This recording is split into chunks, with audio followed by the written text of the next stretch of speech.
তোমরা একটু সবাই তোমাদের ফ্রেন্ডদেরকে একটু মেনশন দিয়ে দাও, আজকে তো উপস্থিতি কম, টাইমে আজকে চেঞ্জ হয়েছে। তো ভাইরা একটু দয়া করে তোমাদের ফ্রেন্ডদেরকে একটু মেনশন দিয়ে দাও, হ্যাঁ? তাহলে সবাই চলে আসতে পারবে। একটু কাইন্ডলি কাজটা ফাস্ট করো, আমি ততক্ষণে আমার ল্যাপটপ আর হচ্ছে মনিটরের সেট আপটা করে ফেলি। একটু একটু সময় দাও।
আসসালামু আলাইকুম, হ্যালো, ওয়েলকাম ব্যাক এভরিওয়ান। আশা করি তোমরা সবাই ভালো আছো, সুস্থ আছো। তোমাদের শুভ্রভাবে আবার চলে আসছে তোমাদের কাছে।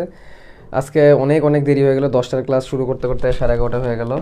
This is for the first time এরকম ঘটলো, and I wish it will be for the last time, যে আমাদের ক্লাসের টাইমটা এরকম উল্টাপাল্টা হওয়া এটা আসলে ঠিক না, একদমই ঠিক না। এই ক্লাসের টাইম এরকম উল্টাপাল্টা হওয়াটা খুবই খারাপ দেখায়। তো আমি বেসিক্যালি আজকে আমার যে কোভিড টেস্টের সেকেন্ড স্যাম্পল দেওয়ার কথা ছিল আর কি। তো আম, এই জন্যে আর কি একটু তাড়াহুড়া, আর যে হচ্ছে এখানে লম্বা লাইনে দাঁড়াইছিলাম, তো লাইনে দাঁড়া থাকার কারণে আর কি ক্লাসটা শুরু করতে করতে বাসায় আসতে আসতে দেরি হয়ে গেলো। দৌড় দিয়ে বাসায় এসে দাঁড়ায় গেছি আর কি ক্লাস নিতে। সো তোমাদেরকে মিস করতেছিলাম। তো থ্যাংক ইউ ভেরি মাচ ক্লাসে থাকার জন্য। তোমরা একটু কুইকলি তোমাদের সব ফ্রেন্ডদেরকে একটু মেনশন দিয়ে দাও, মানে অনেকেই তো আজকে টাইমের ব্যাপারে মানে একটু কনফিউজড যে আজকে ক্লাসটা কখন হবে। সো একটু একটু মেনশন দিয়ে দাও একটু ফ্রেন্ডদেরকে। আজকে আর দুর্ঘটনা একসাথে আর কি। যেমন ধরো আমি যে কালকে রাতে কত সুন্দর করে আর কি স্লাইডটা রেডি করে রাখলাম আর কি, ঠিক আছে। স্লাইডটা রেডি করে রাখার পরে দেখি সকালবেলা বসে দেখি যে স্লাইডের রিকভারি ভার্সন আছে, স্লাইডটা একদম উল্টাপাল্টা হয়ে গেছে। এই জন্য একদম স্লাইড দিয়ে আজকে আমরা পড়ানো লাগবে, একদম টা দিয়ে। সমস্যা নাই, আমার তো মোটামুটি মুখস্থই আছে কোথায় কী লাগবে। তো স্লাইডগুলো ট্রানজিশন আজকে একটু সময় লাগবে আর কি।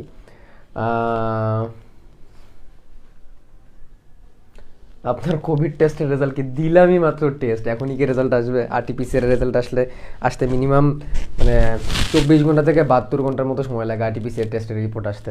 দিলামই আজকে টেস্ট, ঠিক আছে। আচ্ছা, তো যেটা বলতেছিলাম, দেখো আমরা আজকে পিত্তরস থেকে পড়বো। আগের দিন আমরা হচ্ছে যকৃৎ পর্যন্ত পড়ছিলাম আগের দিন আমরা। তো যকৃতের বিপাকীয় ভূমিকা পড়ছিলাম। আজকে আমরা পিত্তরস থেকে পড়বো। পিত্তরস, প্রথম প্রশ্ন হচ্ছে পিত্তরস কোন জায়গা থেকে ক্ষরণ হয়? তো তোমরা অনেকেই এরকম মনে করো যে পিত্তরসটা ক্ষরিত হয় হচ্ছে পিত্তথলি থেকে। না, পিত্তরস তৈরি হয় হচ্ছে যকৃতে, মনে রাখবা। পিত্তরস তৈরি হয় যকৃতে, পিত্তথলিতে সেটা জমা থাকে। তাহলে পিত্তরস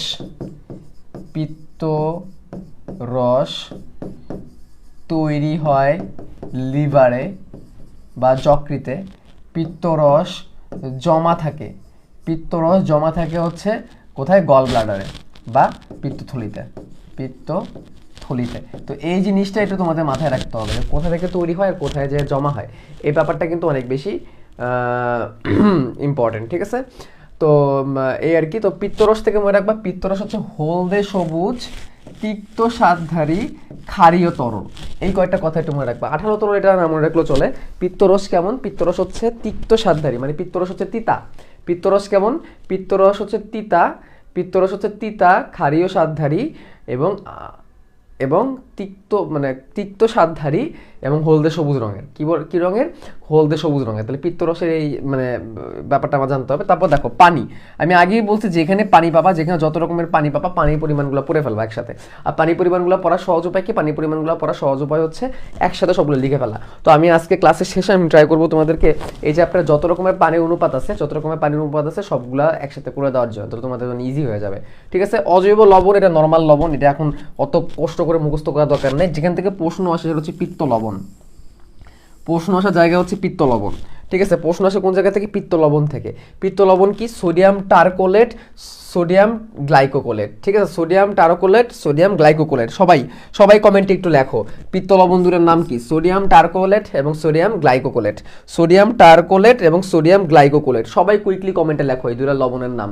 এই দুটো লবণের নাম সবাই একটু কুইকলি কমেন্টে লেখো যে পিত্ত লবণ দুইটা, সোডিয়াম টারকোলেট, সোডিয়াম গ্লাইকোকোলেট। এই অনুপাত না পড়লেও চলবে, পার্সেন্টেজ না পড়লেও চলবে, তোমাদের পড়তে হবে কি? পড়তে হবে হচ্ছে লবণ দুইটার নাম। তারপর দেখো পিত্তরঞ্জক। পিত্তরঞ্জক ওই সেই বিলিরুবিনের বিলিভারিন, যেটা রক্তর মধ্যে বলছিলাম। দেখো তোমাদের বায়োলজি বইয়ের মধ্যে উদ্ভিদ বিজ্ঞানের রঞ্জকের কথা বললে ক্লোরোফিল, জ্যান্থোফিল, ক্যারোটিনয়েড ইত্যাদি ইত্যাদির নাম বারবার আসবে। আর প্রাণী বিজ্ঞানে যে দুটো রঞ্জকের নাম বারবার আসবে, তিনটা রঞ্জকের নাম বারবার আসবে, haemoglobin, bilirubin, biliverdin. Haemoglobin, bilirubin, biliverdin. ঠিক আছে? এই কয়টার নাম তোমাদের বারবার আসবে, এগুলোর নাম তোমাদের বারবার আসবে। তাহলে এখানে এটা মনে রাখবে। আর কোলেস্টেরল থেকে ফ্যাট থাকে, এগুলো এত বেশি ইম্পর্টেন্ট না, জাস্ট জেনে রাখো, জেনে রাখলেই হবে। তবে পিত্তরস যে উপাদান দিয়ে তৈরি হয়, এটা ঢাকা ইউনিভার্সিটির রিটেনের জন্য অনেক বেশি গুরুত্বপূর্ণ। ঢাকা ইউনিভার্সিটির রিটেনের জন্য অনেক বেশি গুরুত্বপূর্ণ। ঠিক আছে? তোমরা অনেকেই কনফিউজ থাকো কি পড়তে হবে, কতটুকু পড়তে হবে, এই জিনিস না অনেকেই কি থাকো, অনেক মানে কনফিউজ থাকো অনেকে, কি পড়তে হবে, কতটুকু পড়তে হবে। তো এই নিয়ে আমি ভাবতেছি সামনে একটা ভিডিও বানাবো। আর আমার স্লাইডের যারা হচ্ছে ঢাকা ইউনিভার্সিটির প্রিপারেশন নিতে যাচ্ছ, ঢাকা ইউনিভার্সিটির প্রিপারেশনের জন্য আমি তোমাদেরকে বলবো যে আলটিমেটলি এই আমি স্লাইডে যেগুলো পড়াচ্ছি এবং যেগুলো দাগাই দিচ্ছি, বিশেষ করে যেগুলো দাগানো, এরকম করে দাগানো লাইনগুলো যেগুলো লিখবো, এগুলো বেশি ভালো করে পড়বা। আর যারা মেডিকেল প্রিপারেশন নিতে যাচ্ছ তারা হচ্ছে দাগানো বইয়ের পিডিএফটা ভালো করে পড়বা। ঠিক আছে? দাগানো বইয়ের পিডিএফটা ভালো করে পড়বা। আর আরেকটা কথা বলে রাখি, আমার ইউটিউব চ্যানেল হাসনাত শুভ্র ইউটিউব চ্যানেল, ইউটিউবে যে হাসনাত শুভ্র লিখে সার্চ দিবা, পেয়ে যাবা। চ্যানেলটা সাবস্ক্রাইব করে রেখো। রেগুলার নতুন সুন্দর দারুণ ভিডিও তোমাদের জন্য আমি দিচ্ছি এখানে। ঠিক আছে? এবং কোশ্চেন ব্যাংকটাও এখানে আমি সলভ করে দিচ্ছি আলাদাভাবে। এখানে কোশ্চেন ব্যাংক সলভ করে সময় নষ্ট না করে ওইখানে কোশ্চেন ব্যাংক সলভ করে দিচ্ছি। এবং নতুন একটা সিরিজ তৈরি করছি 5 minutes review of A subject of A chapter. ঠিক আছে? এটাও তুমি একটু ভালো করে দেখো। ঠিক আছে? সবাই সোডিয়াম টারকোলেট, সোডিয়াম গ্লাইকোলেট লিখছো। এবার দেখো যকৃতের নিঃসরণ মানে পিত্তের কাজ, এই কাজটা অনেক বেশি গুরুত্বপূর্ণ। দেখো প্রথম যে কথাটা মনে রাখবা, ইমালসিফিকেশন। এই কথাটা বাবা অনেক বেশি গুরুত্বপূর্ণ। ইমালসিফিকেশনটা অনেক বেশি গুরুত্বপূর্ণ। মানে ইমালসিফিকেশন কি? ইমালসিফিকেশন মানে হচ্ছে চর্বির বড় বড় দানাগুলো, এটা আমরা লাস্টে আবার দেখবো। চর্বির দানাগুলো অনেক বড় থাকে, এইগুলাকে ভেঙে ক্ষুদ্র কণায় পরিণত করা। সারফেস এরিয়া বলে একটা ব্যাপার স্যাপার আছে, যে তুমি কতটুকু সারফেসের উপর বিক্রিয়াটা হবে, সারফেস এরিয়া বলে একটা ব্যাপার স্যাপার আছে, বুঝছো? তাহলে চর্বির কণাগুলা অনেক যদি বড় থাকে, সেগুলাকে পরিপাক করা খুবই ডিফিকাল্ট। এই জন্য চর্বির কণাগুলাকে ভেঙে ক্ষুদ্র দানায় পরিণত করার প্রক্রিয়া হচ্ছে, চর্বির বড় দানাগুলোকে ক্ষুদ্র কণায় পরিণত করার প্রক্রিয়া হচ্ছে ইমালসিফিকেশন। কি বলা হয় ভাইয়া? ইমালসিফিকেশন। খুবই গুরুত্বপূর্ণ, রিটেনের জন্য খুবই গুরুত্বপূর্ণ। ঠিক আছে? তারপর দেখো ভিটামিন শোষণে সহায়তা করে। এটা মানে কি? মানে হচ্ছে তুমি যে খাবারগুলা খাইলা, খাবারের মধ্যে ভিটামিন থাকে না? তো এই ভিটামিনগুলা যাতে শোষিত হয়ে দেহের মধ্যে যায়, সেই ক্ষেত্রে হেল্প করে হচ্ছে এই পিত্তরস। কি করে? ভিটামিন শোষণ করতে হেল্প করে। কি করে? ভিটামিন শোষণ করতে হেল্প করে, বুঝছো? এই যে মালিহা মিম একটা ভিডিও দিয়েও দিছে কমেন্টে। ঠিক আছে? Thank you. ওকে, তারপর দেখো এইগুলা অত বেশি ইম্পর্টেন্ট না, আছে পড়ে নিও। পিত্তরসে বেশি ক্ষারক পদার্থের উপস্থিতির জন্য হাইড্রোক্লোরিক অ্যাসিডকে প্রশমিত করে পিএইচ নিয়ন্ত্রণ করে এবং পাকস্থলী থেকে ডিউডেনামে আগত হাইড্রোক্লোরিক অ্যাসিডকে প্রশমিত করে খাদ্য পরিপাকে সহায়তা করে। এই ব্যাপারটা বুঝলাম না ভাইয়া, এই ব্যাপারটা যদি একটু বলতাম। ঠিক আছে? এই ব্যাপারটা আমি তোমাদের বলতেছি। দেখো আমি তোমাদের এখানে একটু বলতেছি। আচ্ছা, তো এই হচ্ছে পাকস্থলী, এই হচ্ছে ডিউডেনাম বা ক্ষুদ্রান্ত। পাকস্থলী ডিউডেনাম আর ক্ষুদ্রান্তটা আমি এখানে আঁকাইলাম। ঠিক আছে? এই আঁকানোগুলো একটু ফাস্ট হইতে হবে তোমাদেরকে। হ্যাঁ, তোমাদেরও খুব ভালো করে জানতে হবে। ইজাজ মাহমুদ ফাহিম ভাইয়া, লালন স্যারের ক্লাসগুলো খুবই ভালো। হ্যাঁ, লালন স্যার তো আমারও স্যার, ঠিক আছে। আমার ইউটিউব চ্যানেল হাসনাত শুভ্র ইউটিউব চ্যানেলে কিন্তু লালন স্যারও ক্লাস নিচ্ছে। লালন স্যার কিন্তু আমার শিক্ষক। আমি এই পর্যন্ত যে আসছি লালন স্যারের কারণেই কিন্তু আসতে পারছি, ঠিক আছে। মানে অনেকেরই অবদান আছে, বাট আমি স্টুডেন্ট হিসাবে যদি কারো আমার উপর কারো যদি অবদান, কোনো টিচারও যদি থেকে থাকে, আমার ফ্যামিলির পরে যদি কারো টিচার না, আমার ফ্যামিলির পরে যদি কারো অবদান থেকে থাকে আমার লাইফে, সে হচ্ছে লালন স্যার, ঠিক আছে। আমাকে এই পর্যন্ত আসার জন্য যিনি সবসময় সাপোর্ট করছে, যিনি সবসময় টিচারের পাশাপাশি যিনি হচ্ছেন আমার মানে মেন্টর হিসেবে কাজ করছে, ঠিক আছে। আমি একটা গল্প বলবো তোমাদেরকে, তারপর তোমরা বুঝবা, ঠিক আছে। ওকে ওকে, তো দেখো এই হচ্ছে পাকস্থলী। তো পাকস্থলীতে তো ভাইয়া যে হাইড্রোক্লোরিক অ্যাসিড ক্রিয়া করে, তাই না? তা পাকস্থলীতে হাইড্রোক্লোরিক অ্যাসিড ক্রিয়া করে, পাকস্থলীর পিএইচটা 1 থেকে 2 লেভেলে থাকে। কত লেভেলে থাকে? 1 থেকে 2 লেভেলে থাকে। তো এখন ধরো পাকস্থলীতে যেই এনজাইমটা আছে পেপসিন এনজাইম, এই পেপসিন এনজাইমের জন্য তো তখন মনে করো যে আলটিমেটলি পেপসিন এনজাইমের জন্য তো আলটিমেটলি আমার হাইড্রোক্লোরিক অ্যাসিড বা এনভায়রনমেন্ট, যেটা অ্যাসিডিক এনভায়রনমেন্ট, ঠিক আছে, ঠিক আছে। এই যে হাইড্রোক্লোরিক অ্যাসিডের জন্য তো পাকস্থলীতে অ্যাসিডিক এনভায়রনমেন্ট কাজ করতেছে। তো অ্যাসিডিক এনভায়রনমেন্টের জন্য পেপসিন এনজাইম, ঠিক আছে, পেপসিন এনজাইমটা ভালো কাজ করতে পারে। আমি একটু এনজাইম সম্পর্কে তোমাদের একটু ধারণা দিয়ে দিই, ঠিক আছে। তো এনজাইম তোমরা তো আসলে বাবা পড়ো নাই, কোষ রসায়ন অধ্যায়টা পড়ো নাই। কোষ রসায়ন এমন একটা অধ্যায়, আমি জানো ফার্স্ট ইয়ারের পোলাপানদেরকে সবার প্রথমে কি পড়াই জানো? কোষ রসায়ন পড়াই। আমি কোষ এর গঠন দিয়ে শুরু করি না, আমি কোষ রসায়ন দিয়ে শুরু করি, বুঝছো। কোষ রসায়নটা হচ্ছে আমি বলে থাকি মাদার অফ বায়োলজি বা মাদার অফ বোটানি বলে থাকি। কোষ রসায়ন না বুঝলে না অনেক ডিফিকাল্ট। তোমরা যদি কোষ রসায়ন পড়ে থাকতা তাহলে আলটিমেটলি এটা অনেক ইজি হয়ে যেত, ঠিক আছে। যাই হোক, পড়া নেই এখন, কিছু তো করার নাই। তো হাইড্রোক্লোরিক অ্যাসিডটা হচ্ছে পেপসিন এনজাইমটা কাজ করে হচ্ছে পাকস্থলীতে। আরেকটা এনজাইম আছে ট্রিপসিন, কি ট্রিপসিন এনজাইমটা কাজ করে হচ্ছে ক্ষুদ্রান্তে। এখন মজার বিষয় হচ্ছে দুইটাই হচ্ছে প্রোটিন পরিপাককারী এনজাইম, এবং প্রোটিন পরিপাককারী এনজাইমগুলোর মধ্যে প বা পি শব্দটা খুব থাকে, বা পি লেটারটা খুব থাকে, ঠিক আছে। প্রোটিন পরিপাককারী এনজাইমের ক্ষেত্রে পি লেটারটা খুবই থাকে, পি, বুঝছো, পি প্রোটিন পরিপাককারী, প্রোটিন ডাইজেস্টিভ, পিটা খুব দেখা যায়, বুঝছো। তাহলে ট্রিপসিনের মধ্যেও পি আছে, পেপসিনের মধ্যেও পি আছে। তো এখন ব্যাপারটা হচ্ছে এরকম যে পেপসিন আর পেপসিনটা কাজ করে প্রোটিন পরিপাক করার জন্য পাকস্থলীতে, ট্রিপসিনটা কাজ করে প্রোটিন পরিপাক করার জন্য ক্ষুদ্রান্তে, ঠিক আছে, ক্ষুদ্রান্তে। দুইটাই প্রোটিন পরিপাক করে, বা দুই জায়গায় কেন? কারণ পাকস্থলীতে হচ্ছে অ্যাসিডিক এনভায়রনমেন্ট, বা পাকস্থলীর পরিবেশটা হচ্ছে অম্লীয়। ক্ষুদ্রান্ত হচ্ছে অ্যালকালাইন এনভায়রনমেন্ট, বা ক্ষুদ্রান্তের পরিবেশটা হচ্ছে ক্ষারীয়। ক্ষুদ্রান্তের এনভায়রনমেন্টটা কেমন? ক্ষারীয়, এই জন্য ট্রিপসিন। পেপসিন এনজাইম ক্ষারীয় পরিবেশে কাজ করবে না, ট্রিপসিন এনজাইম আবার অম্লীয় পরিবেশে কাজ করবে না। এনজাইমের ধর্ম হচ্ছে এনজাইমটা অনেকটা পিএইচ ভিত্তিক কাজ করে। সব এনজাইম সব পিএইচে কাজ করে না, বুঝছো। তো এই হচ্ছে ব্যাপার স্যাপার। তো যেটা বলতেছিলাম, ট্রিপসিন এনজাইমটা ক্ষারীয় এনভায়রনমেন্ট লাগবে। তাহলে এখন পাকস্থলীতে খাবারগুলো তো আলটিমেটলি কি অবস্থায় আছে? মানে অম্লীয় অবস্থায় আছে। তাহলে এইগুলার উপর যদি ট্রিপসিনের কাজ করাইতেই চায়, তাহলে এই ক্ষুদ্রান্তের পুরো এনভায়রনমেন্টটাকে ক্ষারীয় বানাইতে হবে। ক্ষুদ্রান্তের এনভায়রনমেন্টটা কেমন বানাইতে হবে? ক্ষুদ্রান্তের এনভায়রনমেন্টটা ক্ষারীয় বানাইতে হবে, এটা হচ্ছে প্রথম কথা। তাহলে ক্ষুদ্রান্তের এনভায়রনমেন্টটা ক্ষারীয় বানানোর জন্য পিত্তরসের যে ক্ষারক পদার্থ আছে সেটা হেল্প করে, কারণ পিত্তরসটা এখানে এসে উন্মুক্ত হয়। পিত্তরসটা ক্ষুদ্রান্তের ডিউডিনামে এসে উন্মুক্ত হয়। পিত্তরসটা ক্ষুদ্রান্তের ডিউডিনামে আসার কারণে ক্ষুদ্রান্তের পরিবেশটা ক্ষারীয় হয়ে যায়, এবং তখন ট্রিপসিনটা খুব ভালো কাজ করতে পারে, ঠিক আছে। পিত্তলবণ কোলনে পেরিস্টালসিস বাড়িয়ে মল নিষ্কাশনে হেল্প করে। পেরিস্টালসিসটা আগে একদিন দেখাইছি তোমাদের। আমাদের অন্ননালী, পাকস্থলী বা ক্ষুদ্রান্তর ভিতরে খাদ্যের ক্রমসংকোচন প্রসারণ, অনুচ্ছিক পেশির ক্রমসংকোচন প্রসারণের মাধ্যমে খাদ্য সামনের দিকে অগ্রসর হয়, এটাকে আমরা বলছিলাম পেরিস্টালসিস। তো এই পেরিস্টালসিসের ক্ষেত্রেও পিত্তলবণ হেল্প করে। পিত্ত নিয়ে আরও কাজ আমরা পরে দেখব, হ্যাঁ। আচ্ছা, এবার আসে অগ্নাশয়। পাকস্থলীর নিচে অবস্থিত, উদরের উপর অংশে বাম দিকে অবস্থিত। এই হচ্ছে আমাদের অগ্নাশয়। অগ্নাশয়টা কিন্তু আগে দিন আমাদেরকে দেখাইছে অগ্নাশয় কোথায় থাকে। এই যে ডিউডিনামের বাক থেকে এরকম আসে। এই ধরো ডিউডিনামের বাক থেকে এভাবে আসে। ডিউডিনামের বাক থেকে তৈরি হয় হচ্ছে আমাদের এই ধরো পাকস্থলী। এই হচ্ছে পাকস্থলী।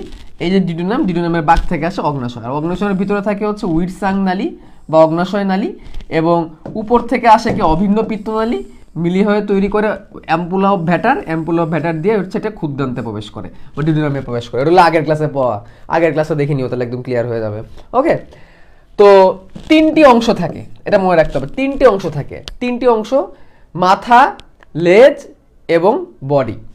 মাথা, লেজ এবং বডি। মাথা, মাথা, লেজ, বডি অ্যান্ড লেজ, এরকম তিনটা অংশ থাকে। এরকম তিনটা অংশ, একটা জিনিস অ্যাড করে রাখতে পারো, 12 সেন্টিমিটার, 12 থেকে 15 সেন্টিমিটার লম্বা এবং 5 সেন্টিমিটার চওড়া। 5 সেন্টিমিটার চওড়া এই কথাটা অ্যাড করে রাখতে পারো, এটা কাজে দিবে। 5 সেন্টিমিটার চওড়া, ঠিক আছে, এটা কাজে দিবে। ওকে, মাথা, দেহ আর লেঙ্গুর, একজন বলছে লেঙ্গুর, ঠিক আছে। আজকে হচ্ছে অনেকেই টাইমিংটা জানো না, তো এই জন্য আজকে অ্যাটেন্ডেন্সটা একটু কম। সো তোমরা তোমাদের ফ্রেন্ডসদেরকে মেনশন করে দিতে পারো যাতে করে সবাই আসতে পারে আর কি। তাহলে head, body and tail, head, body and tail. হ্যাঁ, তাহলে অগ্নাশয় থেকে আমরা দেখি প্যানক্রিয়াস। অগ্নাশয় মানে কি? অগ্নাশয় মানে হচ্ছে প্যানক্রিয়াস। প্যানক্রিয়াস, অগ্নাশয় ছোট ছোট নালীগুলো একত্রে মিলে উইটসাং নালী বা অগ্নাশয় নালী গঠন করে। উইটসাং নালী ও পিত্তনালী মিলে অ্যাম্পুল অফ ব্যাটার গঠন করে ডিউডেনামে প্রবেশ করে, যে কথা একটু আগে দেখাইলাম, ঠিক আছে। তাহলে এইখানে হচ্ছে ডিউডেনাম, এইখানে হচ্ছে ডিউডেনাম, এই হচ্ছে উইটসাং নালী। উইটসাং নালীটা কি? উইটসাং নালীটা হচ্ছে বেসিক্যালি অগ্নাশয় নালী। উইটসাং নালী কি? অগ্নাশয় নালী। অগ্নাশয় নালীগুলো মিলে উইটসাং নালী তৈরি করছে। এই উইটসাং নালী হচ্ছে অভিন্ন পিত্তনালীর সাথে যুক্ত হয়েছে, অভিন্ন পিত্তনালীর সাথে যুক্ত হয়ে ডিউডেনামে প্রবেশ করছে। তাইলে প্যানক্রিয়াটিক ডাক্ট মানে হচ্ছে উইটসাং ডাক্ট। এটা কার সাথে কানেক্ট হয়েছে? এটা কানেক্ট হয়েছে কমন বাইল ডাক্টের সাথে বা অভিন্ন পিত্তনালীর সাথে, এবং সেটা অ্যাম্পুলা অফ ভ্যাটার ফর্মেশন করে ডিউডেনামের মধ্যে ঢুকে গেছে, এই কথাটা এখানে বলছে, ঠিক আছে। অ্যাম্পুলা অফ ভ্যাটার ফর্মেশন, এটা কিন্তু আসতে পারে পরীক্ষায়, ঠিক আছে। অ্যাম্পুলা অফ ভ্যাটার ফর্মেশন, কীভাবে অ্যাম্পুলা অফ ভ্যাটার তৈরি হয় রিটার্নে কিন্তু আসতে পারে, তখন তোমাদের এই চিত্র আঁকা লাগতে পারে, ঠিক আছে। অ্যাম্পুলা অফ ভ্যাটার কীভাবে তৈরি হয়, এটা আগের দিন দেখাইছি, অ্যাম্পুলা অফ ভ্যাটার কীভাবে তৈরি হয়, ঠিক আছে। অগ্নাশয়কে একটা মিশ্র গ্রন্থি কেন বলা হয়, এই প্রশ্নটাও কিন্তু রিটার্নে আসতে পারে। এটা কিন্তু রিটার্নে আসার মতো একটা প্রশ্ন। অগ্নাশয়কে কেন মিশ্র গ্রন্থি বলা হয়? কারণ অগ্নাশয় একাধারে অন্তঃক্ষরা বহিঃক্ষরা উভয় হিসেবে কাজ করে, ঠিক আছে। অন্তঃক্ষরা বহিঃক্ষরা উভয় হিসেবে কাজ করে। বহিঃক্ষরা গ্রন্থি কোনটা? বহিঃক্ষরা গ্রন্থি হচ্ছে, আচ্ছা তাহলে আমি একটু পুরোটাকে ওপেন করে নিই, তাহলে একটু পড়াইতে ইজি হবে। আচ্ছা, বহিঃক্ষরা গ্রন্থি কোনটা? যে গ্রন্থি মানে কি? গ্রন্থি মানে হচ্ছে যেখান থেকে বিভিন্ন রকমের এনজাইম নিঃসৃত হয় বা হরমোন নিঃসৃত হয় বা রস নিঃসৃত হয়, এটাকে আমরা গ্রন্থি বলি। তাহলে বহিঃক্ষরা গ্রন্থি কি? যেখান থেকে হচ্ছে এনজাইম আসবে বা ক্ষারীয় তরল আসবে। আর অন্তঃক্ষরা গ্রন্থি কি? যেখান থেকে হরমোন আসবে। বহিঃক্ষরা গ্রন্থির জন্য নালী থাকবে, অন্তঃক্ষরা গ্রন্থির জন্য কোনো নালী থাকবে না। খেয়াল করে দেখো তোমরা, তাহলে একটু অন্যদিকে না তাকায় আমাদের একটু বলো তো, এখানে দুটো জিনিস দেখাইছে, একটা হচ্ছে অ্যাসিনাস, একটা হচ্ছে islets of Langerhans. Islets of Langerhans নামটার সাথে তুমি 9-10 থেকে পরিচিত। তো দুটো নাম আছে, অ্যাসিনাস আর আইলেটস অফ ল্যাঙ্গারহ্যান্স। আচ্ছা, এই জিনিসটা কি ভাইয়া? এই জিনিসটা হচ্ছে অগ্নাশয়ের একটা কর্তনকৃত অংশ বা অগ্নাশয়ের একটা মানে কাটা অংশ। ভাই ক্লাস এখন কেতাম, মানে তুমি কমেন্ট পড়ো নাই আজকে, ঠিক আছে, মানে তুমি পোস্ট পড়ো নাই আমার ক্লাসে, এই জন্য উল্টাপাল্টা অবস্থা। তো যেটা বলতেছিলাম, তুমি এখন দেখে বলো তো এখানে কোনটা বহিঃক্ষরা কোনটা অন্তঃক্ষরা, নিজেরা দেখলেই কিন্তু পারবা, নিজেরা দেখলে কিন্তু বের করতে পারবো। দেখো, একটা নাম অ্যাসিনাস, একটা নাম হচ্ছে islets of Langerhans. Islets of Langerhans হচ্ছে ল্যাঙ্গারহ্যান্স দ্বীপপুঞ্জের মতো, ল্যাঙ্গারহ্যান্স দ্বীপপুঞ্জের মতো থেকে নাম, এবং এইখানে দেখো কোনো নালী নেই, তারপরে এটা হচ্ছে অন্তঃক্ষরা গ্রন্থি, কারণ অন্তঃক্ষরা গ্রন্থি থেকে হরমোন বের হয় এবং কোনো নালী থাকে না, বুঝছো। আর অ্যাসিনাস যেটা, অ্যাসিনাসের মাথা থেকে দেখো এরকম নালী বের হয়েছে, দেখো নালী বের হয়েছে, বুঝাই যাইতেছে অ্যাসিনাসটা হচ্ছে বহিঃক্ষরা গ্রন্থি হিসেবে কাজ করতেছে। অ্যাসিনাসটা কি হিসেবে কাজ করতেছে? বহিঃক্ষরা গ্রন্থি হিসেবে কাজ করতেছে, কারণ এখান থেকে এনজাইম পাবো আমি আর ক্ষারীয় তরল পাবো, বুঝছো। দেখেই কিন্তু দেখে নাও, এটা হচ্ছে একটা কর্তিত অংশ, অগ্নাশয় থেকে কাটা অংশ। এবং দেখো আইলেটস অফ ল্যাঙ্গারহ্যান্স যেটা, এখান থেকে বিভিন্ন রকমের হরমোন বের হবে। তাহলে আইলেটস অফ ল্যাঙ্গারহ্যান্স থেকে আমি পাবো বিভিন্ন রকমের হরমোন, আর অ্যাসিনাস থেকে আমি পাবো বিভিন্ন রকমের এনজাইম প্লাস ক্ষারীয় তরল বা বাইকার্বনেট। বাইকার্বনেটটা ক্ষারীয় তরল হিসেবে কাজ করে ক্ষুদ্রান্তে পরিবেশটাকে ক্ষারীয় করার জন্য, ঠিক আছে। তাহলে এটাই বলছে, অগ্নাশয়ের বহিঃক্ষরা অংশের নাম অ্যাসিনাস আর অগ্নাশয়ের অন্তঃক্ষরা অংশের নাম হচ্ছে আইলেটস অফ ল্যাঙ্গারহ্যান্স। বাবা এই স্লাইডের মধ্যে এইটুকু পুরো রাখো, আর কিছু লাগবে না। এই পুরো স্লাইডের মধ্যে এইটুকু ইনফরমেশন পড়লেই চলবে, আর কিছুর দরকার নাই। এই পুরো স্লাইডের মধ্যে দ্যাট ইজ এনাফ, এইটুকুই এনাফ, বুঝছো। তাহলে অ্যাসিনাস বহিঃক্ষরা, আইলেটস অফ ল্যাঙ্গারহ্যান্স অন্তঃক্ষরা, অ্যাসিনাস বহিঃক্ষরা, আইলেটস অফ ল্যাঙ্গারহ্যান্স অন্তঃক্ষরা। ক্লিয়ার? ডান। চলো সামনে আগাই। অন্তঃক্ষরা গ্রন্থি সমূহের কোষ, এই যে একটা গুরুত্বপূর্ণ একটা পার্ট, এই যে একটা গুরুত্বপূর্ণ পার্ট, এই স্লাইডটাকে আমি বলতে পারি, এই যে তোমাদের চিন্ময় দাদা যেরকম বলেন না হটস্পট, এরকম আমি বলবো এটা হচ্ছে হটস্পট। 100% ইম্পর্টেন্ট স্লাইড এটা, এমসিকিউ এর জন্য এবং সিকিউ এর জন্য বা এসএকিউ এর জন্য, এমসিকিউ এর জন্য এবং এসএকিউ এর জন্য, ঠিক আছে। শর্ট কোশ্চেন এবং এমসিকিউ দুটোর জন্য এই স্লাইডটা হচ্ছে একটা পাওয়ার পয়েন্ট স্লাইড, বা সরি পাওয়ার প্লে স্লাইড বলতে পারি আমরা, এখান থেকে সব লাগবে। দেখো যে আইলেটস অফ ল্যাঙ্গারেন্সের ছবি তোমাদের দেখাইলাম একটু আগে, আইলেটস অফ ল্যাঙ্গারেন্সে 4 রকমের কোষ আছে, আলফা কোষ, বেটা কোষ, ডেল্টা কোষ আর পিপি কোষ। মনে আছে গ্যাস্ট্রিক গ্রন্থিতে 4 রকমের কোষ পাইতাম, গ্যাস্ট্রিক গ্রন্থিতে আমরা 4 রকমের কোষ পাইছিলাম, ঠিক আছে। তো এমনি এখানে 4 রকমের কোষ আছে, আলফা কোষ, বেটা কোষ, ডেল্টা কোষ আর পিপি কোষ, প্যানক্রিয়াটিক পলিপেপটাইড কোষ। তো আলফা কোষ থেকে আসে হচ্ছে গ্লুকাগন হরমোনটা। কেউ কি বলতে পারবা গ্লুকাগনের কাজ কি? আলফা কোষ থেকে কিন্তু আসে গ্লুকাগন, এবং গ্লুকাগনের কাজ কিন্তু আমরা পড়ে ফেলছি অলরেডি। বেটা কোষ থেকে আসে সেই বিখ্যাত ইনসুলিন, সেই বিখ্যাত ইনসুলিন বেটা কোষ থেকে আসে। ডেল্টা কোষ থেকে আসে সোমাটোস্ট্যাটিন, সোমাটিক সেলে স্ট্যাটিক, সোমাটোস্ট্যাটিন।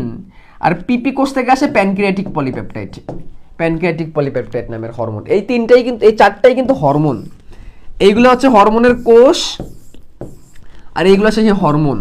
এইগুলোর মধ্যে এই প্রথম 2টাই বেশি ইম্পর্টেন্ট। প্রশ্ন এই প্রথম 2টা থেকেই আসে, প্রশ্ন আসলে এই প্রথম 2টা থেকেই আসে। মেডিকেল ভর্তি পরীক্ষার একটা প্রশ্ন ছিল, মেডিকেল ভর্তি পরীক্ষা 2014-15 সালে একটা প্রশ্ন ছিল যে গ্লুকাগন কোন কোষ থেকে খরিত হয়। মেডিকেল ভর্তি পরীক্ষা এমএটি 2014-15, এমএটি 2014-15 প্রশ্ন ছিল গ্লুকাগন কোন কোষ থেকে খরিত হয়, গ্লুকাগন আলফা কোষ থেকে খরিত হয়। এবং ওই যে তোমাদের মনে আছে যে যখন খাদ্যের, যখন শরীরের মধ্যে গ্লুকোজের ঘাটতি দেখা দেয় তখন জমাকৃত গ্লাইকোজেন গ্লুকোজে পরিণত হয়, গ্লাইকোজেনোলাইসিস প্রক্রিয়ায়, এই সেই গ্লাইকোজেন গ্লুকাগন হরমোন। আর তোমাদের মনে আছে হয়তো বা খাবারের পরে অতিরিক্ত গ্লুকোজগুলোকে গ্লাইকোজেন আকারে বানায় রাখা হয়, ওটাই পরে হচ্ছে সেই ইনসুলিন, ঠিক আছে।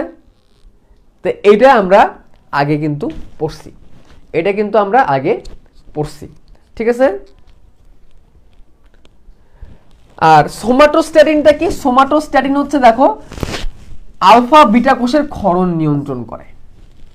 তার মানে আলফা আর বেটা কখন কিরকম কাজ করবে এদের নিয়ন্ত্রণটা আছে আবার সোমাটোস্ট্যাটিনের কাছে। আলফা কোষ কখন গ্লুকাগন ক্ষরণ করে গ্লুকোজকে বাড়াবে, বেটা কোষ কখন ইনসুলিন ক্ষরণ করে গ্লুকোজকে গ্লাইকোজেনে কনভার্ট করবে, তার পুরো নিয়ন্ত্রণটা আবার ডেল্টা কোষের সোমাটোস্ট্যাটিনের কাছে। সোমাটোস্ট্যাটিন স্ট্যাটিক, ঠিক আছে ভাই। সেটা তো লিভারে, হ্যাঁ লিভারে হয়, এই দুটার কর্মকাণ্ড লিভারে হচ্ছে, এই দুটার কর্মকাণ্ড লিভারে হচ্ছে, বাট ক্ষরণটা তো আমার ইনসুলিন আর গ্লুকাগনটা কোথা থেকে আসতেছে? অগ্নাশয় থেকে আসতেছে, ক্ষরণটা তো আমার অগ্নাশয় থেকে, তাই না?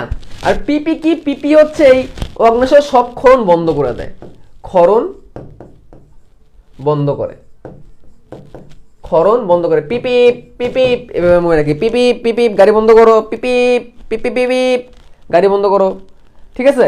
তো এই হচ্ছে কথাবার্তা। তাহলে আলফা কোষ থেকে আসবে গ্লুকাগন, সে আমাদের দেহে জমা থাকা গ্লাইকোজেনকে গ্লুকোজে কনভার্ট করে গ্লুকোজের সাপ্লাই বাড়াবে যখন আমি স্টার্ভিং করব, রোজা রাখবো। অনেক বেশি খাওয়ার পরে অতিরিক্ত গ্লুকোজগুলোকে গ্লাইকোজেন আকারে জমা রাখবে ইনসুলিন। সোমাটোস্ট্যাটিন ইনসুলিনের গ্লুকাগনের ক্ষরণটাকে নিয়ন্ত্রণ করবে যাতে করে অতিরিক্ত ক্ষরণ না হয়ে যায়। আর পিপিপ পিপিপ সব বন্ধ করে দিবে, ঠিক আছে। ডান, পড়ে ফেললাম। অগ্নাশয়ের ভূমিকা, অগ্নাশয়ের ভূমিকা দেখো, পরিপাকে অগ্নাশয়ের ভূমিকা আগেই বলছি। অগ্নাশয় রসের 2 ধরনের উপাদান থাকে।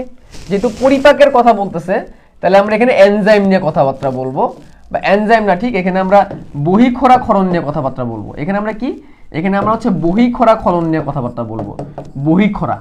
তা আমি বারবার বলতেছি এরা 2 ধরনের ক্ষরণ দেখায় বহিঃক্ষরা থেকে, একটা হচ্ছে এনজাইম ক্ষরণ আর একটা হচ্ছে বাইকার্বনেট ক্ষরণ। আমরা খেয়াল করে দেখছি অগ্নাশয়ের একটা লাইন কিন্তু ডিউডিনামে আছে, অগ্নাশয়ের একটা লাইন কিন্তু ক্ষুদ্রান্তে আছে। যেমন এটাকে আমি বারবারই আঁকাচ্ছি, এ হচ্ছে ডিউডিনাম, এ হচ্ছে ডিউডিনাম, তেমনি এই হচ্ছে অগ্নাশয়, অগ্নাশিক নালী বা উইটসাং নালী, বারবারই আঁকাচ্ছে একটা জিনিস, এবং ওই দিক থেকে আছে অভিন্ন পিত্তনালী বা কমন বাইল ডাক্টের দিক থেকে আসছে, মিলিত হয়ে তৈরি করছে অ্যাম্পুল অফ ব্যাটার এবং ঢুকে গেছে ক্ষুদ্রান্তের ডিউডেনামে। এটা হচ্ছে ক্ষুদ্রান্তের ডিউডেনাম, বারবার দেখাচ্ছে একই জিনিস। তার মানে কি অগ্নাশয়ের ক্ষরণটা ক্ষুদ্রান্তে আছে, ডিউডেনামের মধ্যে আছে। তাহলে ডিউডেনামের মধ্যে যে ক্ষারীয় পরিবেশ, এই ক্ষারীয় পরিবেশ তৈরি করার জন্য ইতিমধ্যে আমি দেখছি পিত্তরস হেল্প করে, আবার অগ্নাশয় হেল্প করবে। কেমনে হেল্প করবে? বাইকার্বনেট আয়ন ক্ষরণ করার মাধ্যমে। বাইকার্বনেট ক্ষারীয়, তাহলে অম্লীয় খাবার যখন ভেতরে ঢোকে বাইকার্বনেট সেটাকে নিউট্রালাইজ করে, পিত্তরস সেটাকে নিউট্রালাইজ করে, প্রশমিত করে, করে আবার ক্ষারীয় বানায়। কারণ এইখানে ক্ষারীয় তরলের পরিমাণটা অনেক বেশি, পিত্তরস থেকে ক্ষারীয় তরল আসতেছে, অগ্নাশয় থেকে ক্ষারীয় তরল আসতেছে। এত ক্ষারীয় তরল থাকার কারণে পুরো ক্ষুদ্রান্তে ইনভায়রনমেন্টটা ক্ষারীয় হয়ে যায়, পুরো ইনভায়রনমেন্টটা কেমন হয়ে যায়? ক্ষারীয় হয়ে যায়। তো এটাই বলছে পরিপাক এনজাইম এবং ক্ষারীয় তরল। তো পরিপাক এনজাইম এত কিছু মনে রাখার দরকার নাই। প্রথম কথা মনে রাখো, এখানে সব রকমের এনজাইম পাওয়া যায়। সর্বপ্রথম কথা, এর মধ্যে আমরা যতগুলো দেখছি সবগুলা কিন্তু পাকস্থলী বলি, মুখগহ্বর বলি, সব ধরনের খাদ্য কিন্তু পরিপাক করতো না। 1 মিনিট।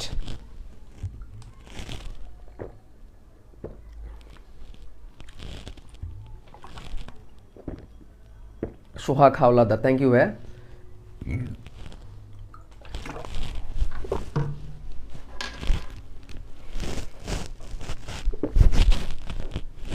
যেটা বলতেছিলাম, মুখগহ্বরে শুধু শর্করা পরিপাক হয়েছে, পাকস্থলীতে শুধু প্রোটিন পরিপাক হয়েছে, আর মাখনের ফ্যাট পরিপাক হয়েছে। ক্ষুদ্রান্ত এমন একটা জায়গা যেখানে সব ধরনের খাবার পরিপাক হবে, এবং অগ্নাশয় এমন একটা গ্রন্থি যেখান থেকে সব ধরনের খাবারের এনজাইম আসে অগ্নাশয় থেকে। ঠিক আছে, তাহলে অগ্নাশয় থেকে আমি প্রোটিন পরিপাকের এনজাইমে পাবো, শর্করা পরিপাকের এনজাইমে পাবো, চর্বি পরিপাকের এনজাইমে পাবো। আচ্ছা, এখন মনে রাখার সহজ জিনিস বলি আমি তোমাদেরকে। চর্বি পরিপাককারী এনজাইম মনে রাখার ইজিয়েস্ট ওয়ে হচ্ছে লাইপেস। একটা যদি মনে রাখতে পারো, চর্বি মানে হচ্ছে লিপিড, লিপিডের উপর একটা জাতীয় এনজাইম আছে সেটা হচ্ছে লাইপেস, লিপিডের উপর একটা জাতীয় এনজাইম আছে সেটা হচ্ছে লাইপেস, যেটা ফ্যাটি অ্যাসিড আর গ্লিসারলে পরিণত করে।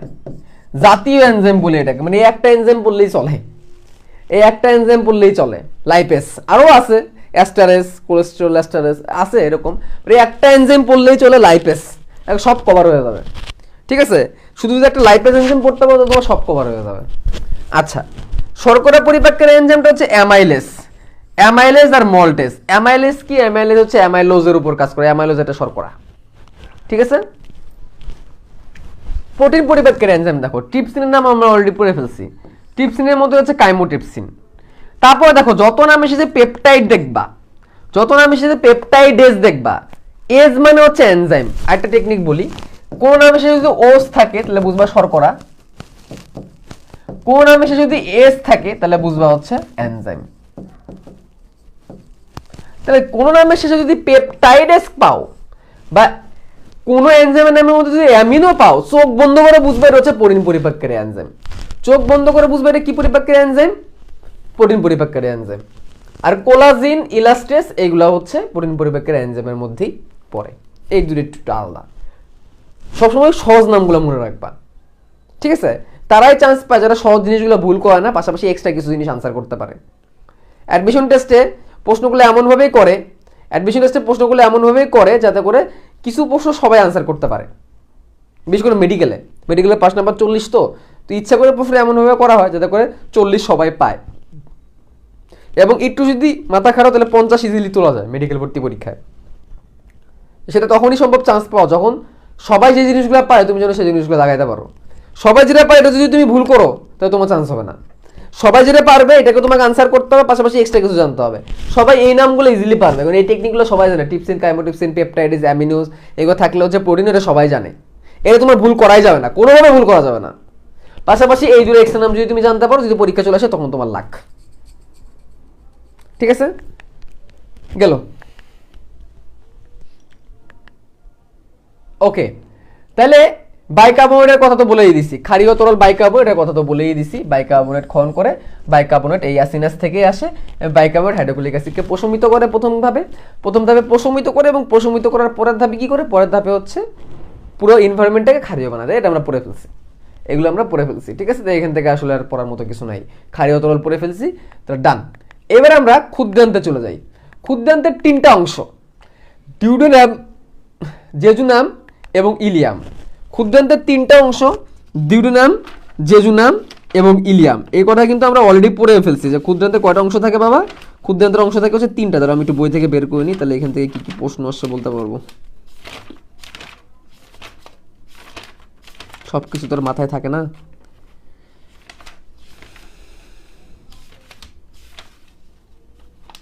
কই হারাই গেল,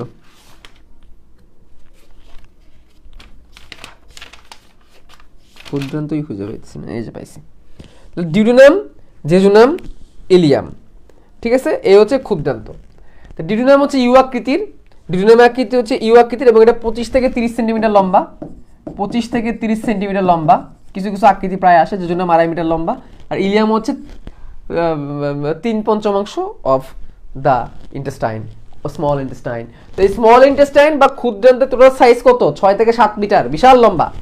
আমি বারবার বলতেছি যে ক্ষুদ্রান্ত নামে ক্ষুদ্র হলো দৈর্ঘ্যে বড়, ক্ষুদ্রান্ত নামে মানে ক্ষুদ্র হলো দৈর্ঘ্যে বড়, আর বৃহদন্ত্র নামে বড় হইলো দৈর্ঘ্যে ছোট, ঠিক আছে। তাহলে ইলিয়াম 3/5 জায়গা তৈরি করতে হবে, মানে বুঝাই দিতেছি ইলিয়াম সব থেকে বড়। একজন প্রশ্ন করছে ভাইয়া কোনটা সব থেকে বড়, ইলিয়াম যেটা কিনা 3/5 জায়গা তৈরি করে ফেলে, তাহলে সেটা সব থেকে বড় হবে। আর ক্ষুদ্রান্তর আকৃতি ইউ আকৃতির, এটা একটু ভালো করে মনে রাখবা ভাইয়া। ক্ষুদ্রান্ত আকৃতি ইউ, ইউ আকৃতির আর কোথায় কোথায় আছে আমাদের শরীরে, এই যে এই চোয়ালটার নাম হচ্ছে ম্যান্ডিবল, চোয়ালের এই হাড়টার নাম হচ্ছে ম্যান্ডিবল, ম্যান্ডিবলটা আকৃতি ইউ এর মতো। আমাদের এখানে একটা হাড় আছে হাইওয়েড, এই হাইওয়েডের আকৃতি ইউ এর মতো। ইউ আকৃতি কোনগুলো কোনগুলো এর সাথে সাথে আমরা জেনে নিলাম, ঠিক আছে।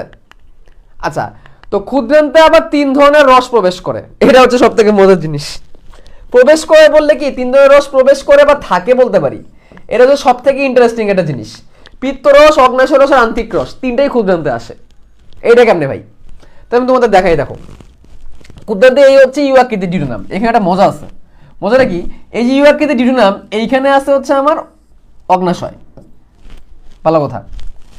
আমাদের এই দিক থেকে আসছে অভিন্ন পিত্তনালী, এখান থেকে আসবে পিত্তরস, সব কিন্তু এসে ক্ষুদ্রান্তের মধ্যে চাপতেছে। ক্ষুদ্রান্তে কত রকমের রস আছে খেয়াল করে দেখো। ক্ষুদ্রান্তের মধ্যে ক্ষুদ্রান্তের নিজের রস আছে, কারণ ক্ষুদ্রান্ত নিজের একটা আন্তরিক গ্রন্থি, আমরা আন্তরিক গ্রন্থি পড়ছি। ক্ষুদ্রান্তের নিজের রস আছে যেটাকে আন্তরিক রস বলে।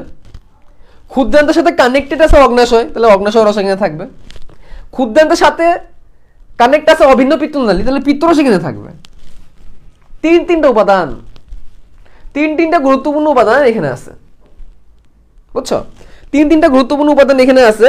দ্যাট ইজ ওয়াই আমরা বলতে পারি ক্ষুদ্রান্তে 3 ধরনের রস প্রবেশ করে বা থাকে, প্রবেশ করে বা থাকে। এবারে ডিউডেনামে উন্মুক্ত হয়, সব একদম যায় ডিউডেনামে উন্মুক্ত হয়, ঠিক আছে। সব যে কোথায় উন্মুক্ত হয়, ডিউডেনামে উন্মুক্ত হয়। তো এই কথাগুলো একটু মাথায় রাখতে হবে।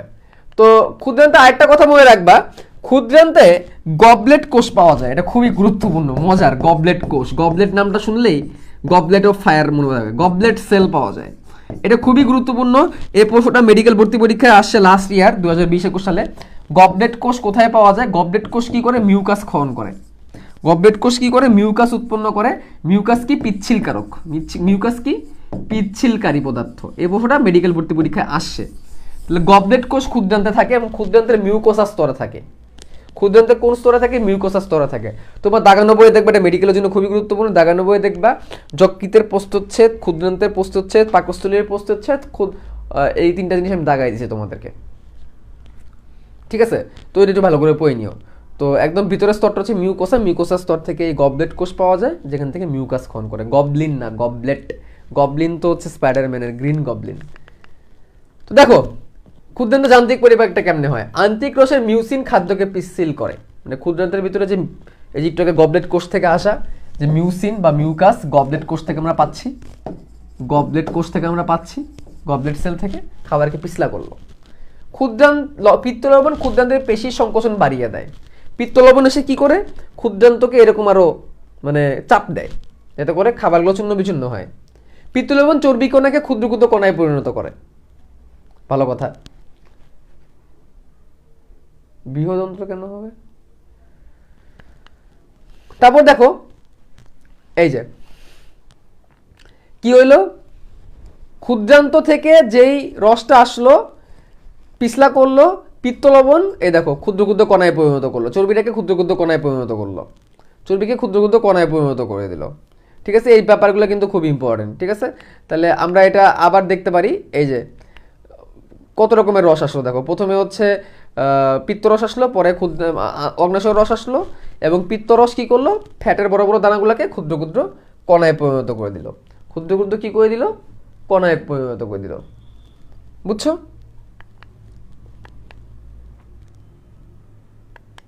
আচ্ছা, তো এবার যে জিনিসটা দেখবো, এখানে এত লাইন পড়ার দরকার নাই, এই স্লাইডটা আমি মডিফাই করতে যাই, আবার একটু উল্টাপাল্টা হয়ে গেছে। দেখো অগ্ন্যাশয়ের ক্ষুদ্রান্তে যে গ্রন্থি আছে, সেই গ্রন্থি থেকে যে রস আসে, সেই রসটাকে বলে আন্ত্রিক রস, আর আন্ত্রিক রসকে সাক্কাস ইন্টেরিকাস নামে ডাকা হয়। এখান থেকে আসলে একটা জিনিসই আসে যে অগ্ন্যাশয় রসকে কি নামে ডাকা হয়, অগ্ন্যাশয় রসকে সাক্কাস ইন্টেরিকাস নামে ডাকা হয়। এই জিনিসটা একটু পড়ো। অগ্ন্যাশয় কি থাকে, অগ্ন্যাশয় থাকে সাক্কাস ইন্টেরিকাস, এবং এখানে বেশ কয়েক রকমের কোষ থাকে, ব্রাশ কোষ থাকে, ব্রাশ কোষ এরকম ব্রাশের মতো, গবলেট কোষ থাকে, মোটা মোটা মাথা মোটা মোটা কোষ, প্যানেট কোষ থাকে, আর্জেন্টাইন কোষ থাকে, ঠিক আছে, লিভার কুনিন কোষ থাকে। তো আরেকটা জিনিস মনে রাখো, গবলেট কোষের আরেকটা নাম আছে, গবলেট কোষের আরেকটা নাম আছে, সেটা হচ্ছে পানপাত্র কোষ। পানপাত্র কোষ দেখতেছি এরকম এরকম গবলেট কোষ। ঠিক আছে, তাহলে গবলেট কোষের একটা নাম আছে, এটা কি, পানপাত্র কোষ। কি নাম, পানপাত্র কোষ। আর সাক্কাস ইন্টেরিকাস এটা তো পড়তেই হবে।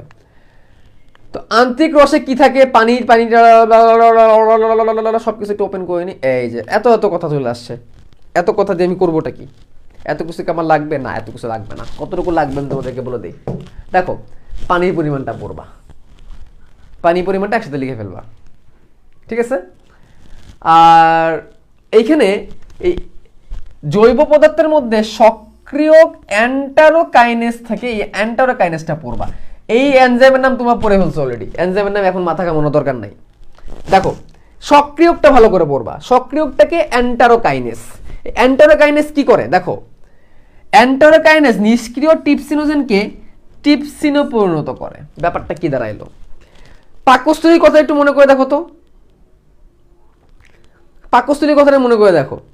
পাকস্থলীতে হাইড্রোক্লোরিক অ্যাসিড থাকে, পেপসিনোজেন নিষ্ক্রিয় অবস্থায় থাকে, সেটাকে পেপসিনে পরিণত করে হাইড্রোক্লোরিক অ্যাসিড। মনে করে দেখো, পেপসিন যদি থাকতো ডাইরেক্ট যদি পেপসিন আকারে থাকতো, তাহলে কি হইতো বলতো, ডাইরেক্ট পেপসিন আকারে থাকলে পাকস্থলী নিজে পরিপাক হয়ে যেত, এই জন্য সেটা নিষ্ক্রিয় পেপসিনোজেন আকারে থাকে।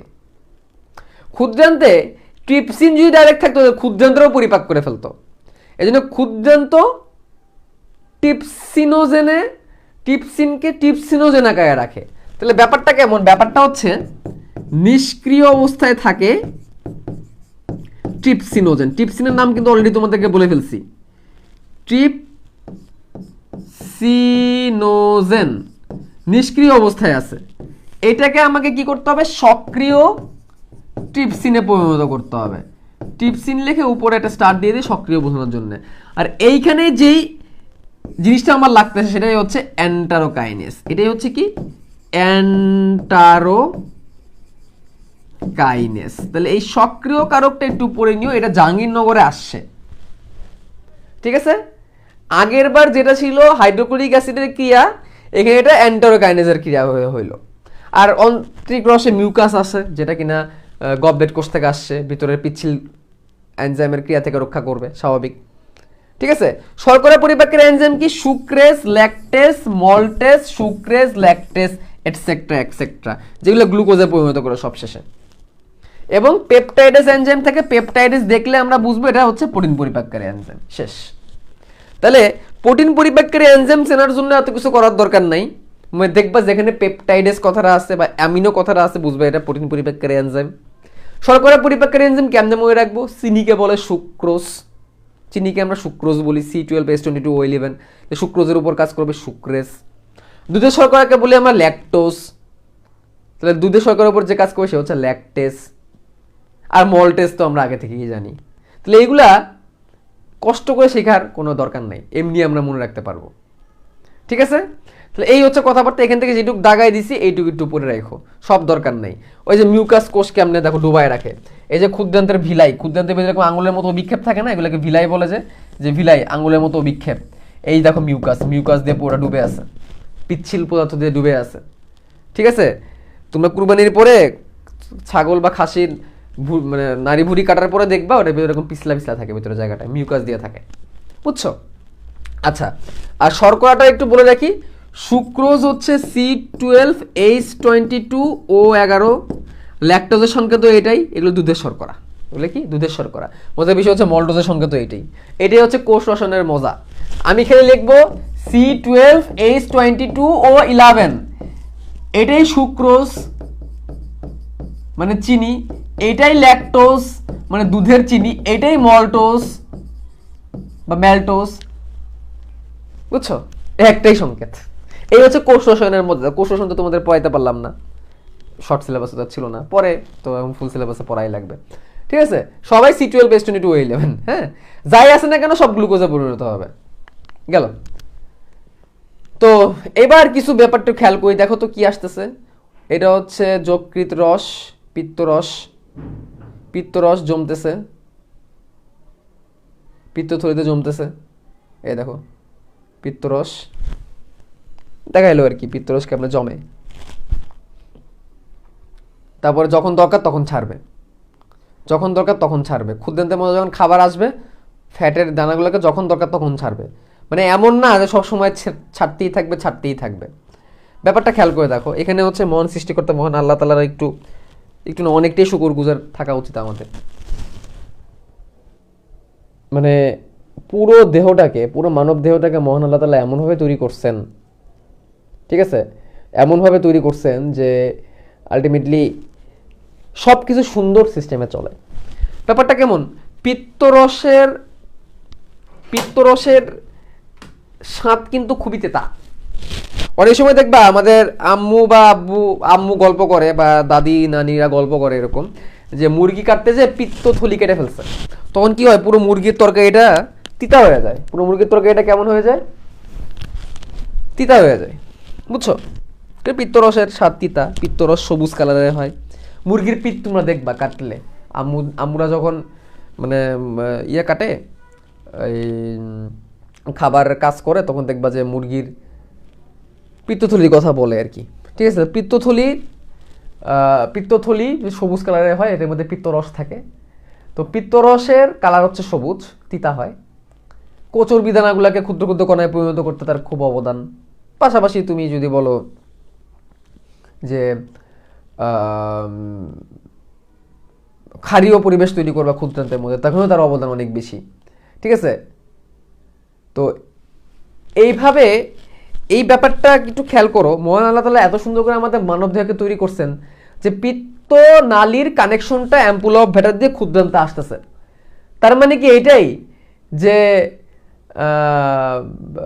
পুরো সবসময় পিত্তরস আসতে থাকবে ক্ষুদ্রান্তের মধ্যে?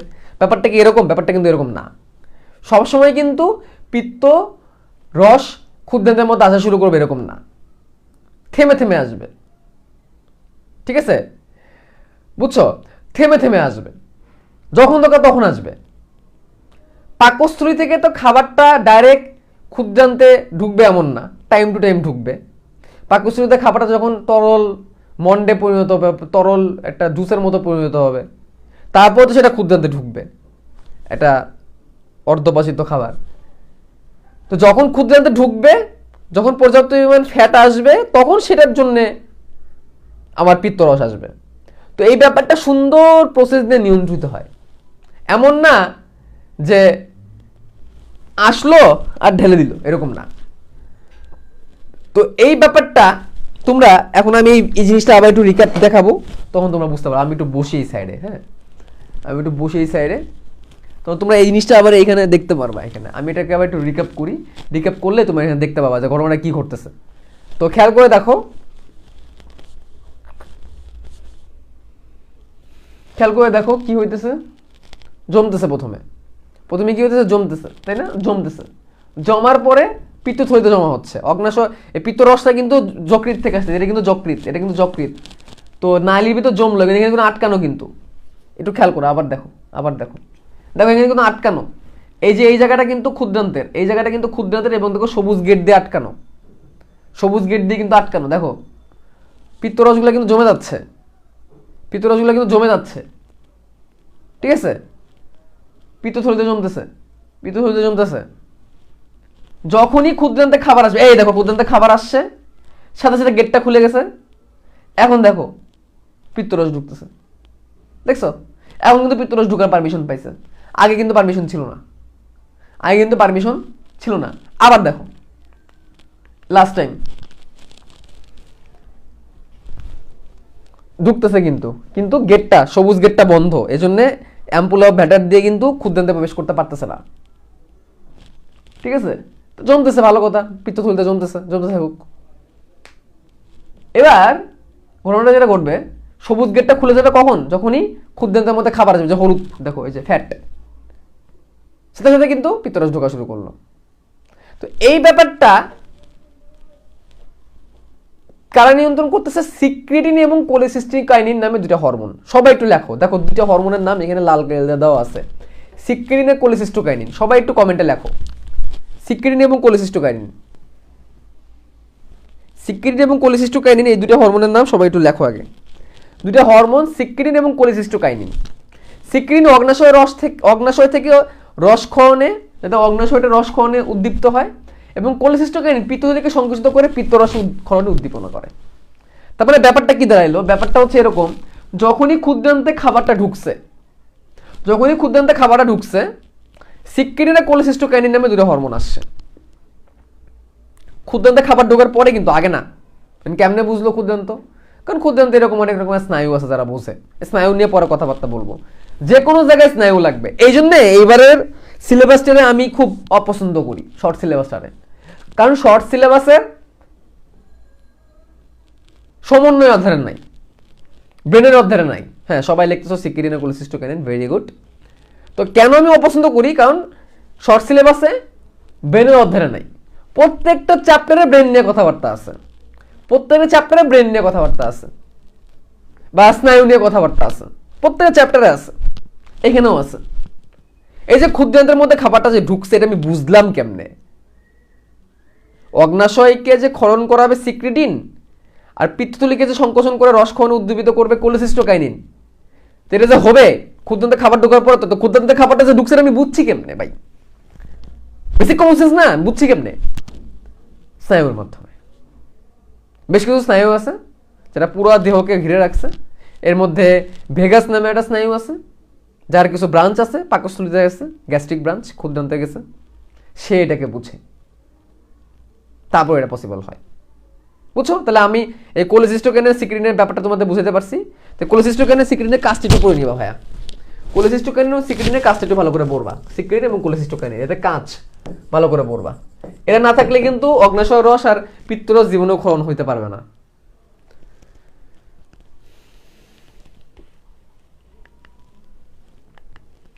তো এই আর কি ব্যাপার, আগে পিত্তরসটা দেখাইছে, এবার ক্ষুদ্রান্তেটা দেখাচ্ছে, দেখছো, খেয়াল করে দেখো। এবার হচ্ছে অগ্নাশয়টা দেখাচ্ছে, দেখছো, অগ্নাশয় থেকে, এই যে অগ্নাশয় থেকে রসটাকে আমরা ঢুকতেছে, অগ্নাশয় থেকে রসটাকে আমরা সাদা সাদা রসটাকে আমরা ঢুকতেছে, এটা দেখাইলো।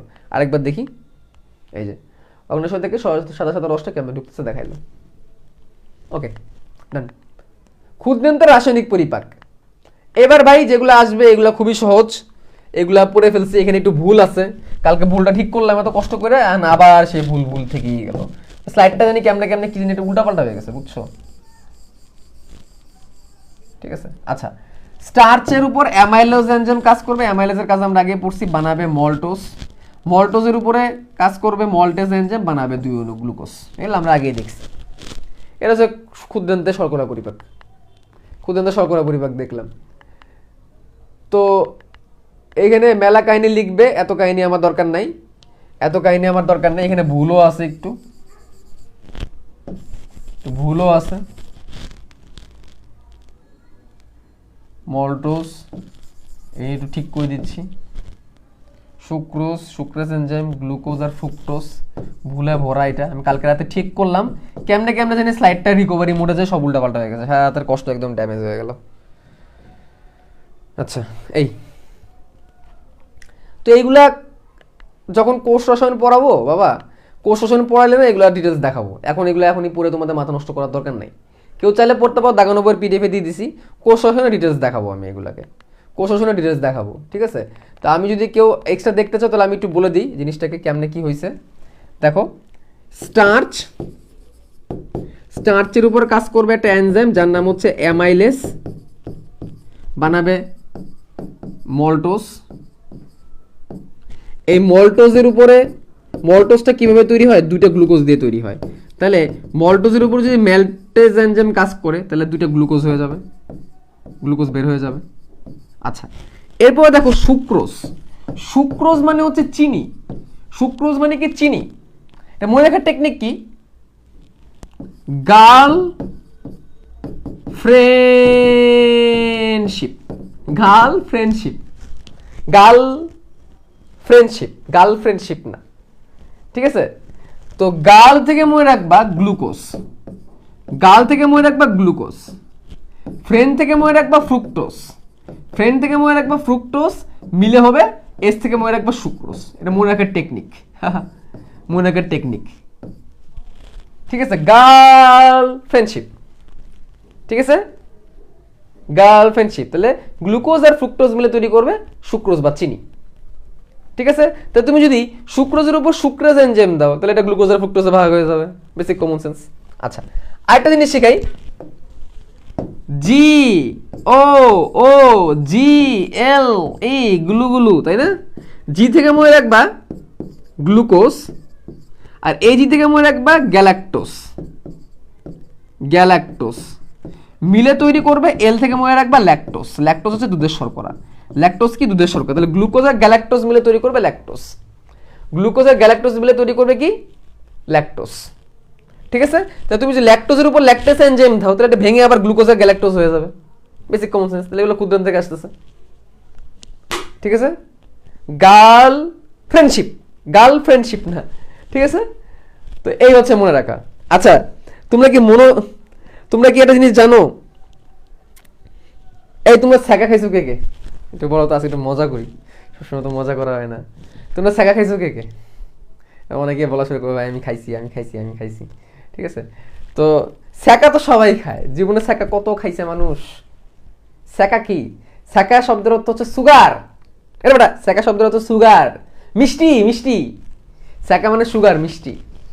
কেমনে, এই ছ্যাঁকা থেকে তো স্যাকারিন, স্যাকারিন, স্যাকারিন কি চিনতে দেয়, মানে খাবারে দেয় মিষ্টি করার জন্য।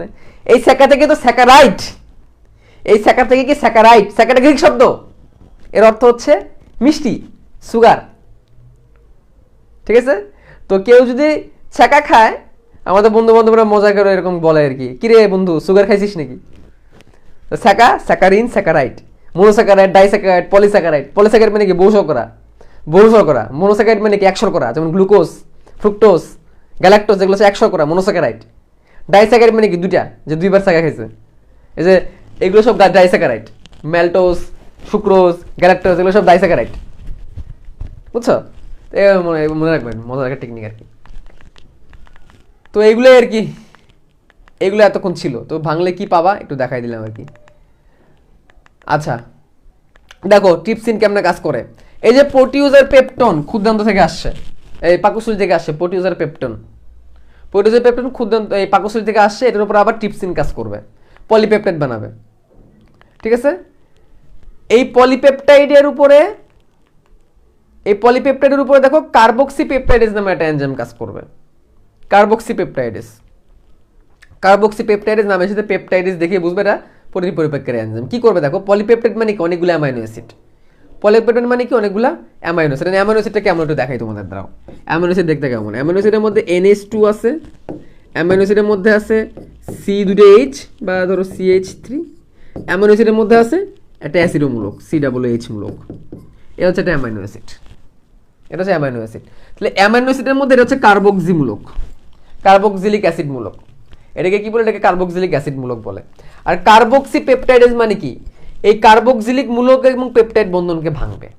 নরমালি দুটো অ্যামাইনো অ্যাসিড যুক্ত থাকে এভাবে পাশাপাশি, মাঝখানে কার্বক্সি পেপটাইডেস এসে পেপটাইড বন্ধন এবং কার্বক্সিলিক মূলকগুলোকে আলাদা করে দেয়। তো এনজাইমের নাম হচ্ছে কার্বক্সি পেপটাইডেস। তার মানে দুইটা অ্যামাইনো অ্যাসিড এভাবে যুক্ত থাকে, দুটো অ্যামাইনো অ্যাসিড কীভাবে যুক্ত থাকে, এখানে যুক্ত থাকে। তারপর এখানে যদি আমি একটা অ্যামাইনো অ্যাসিড আনি, আর একটা অ্যামাইনো অ্যাসিড যদি আমি আনি NH2, একটা কালার দিয়ে দেখাই দিই, CH,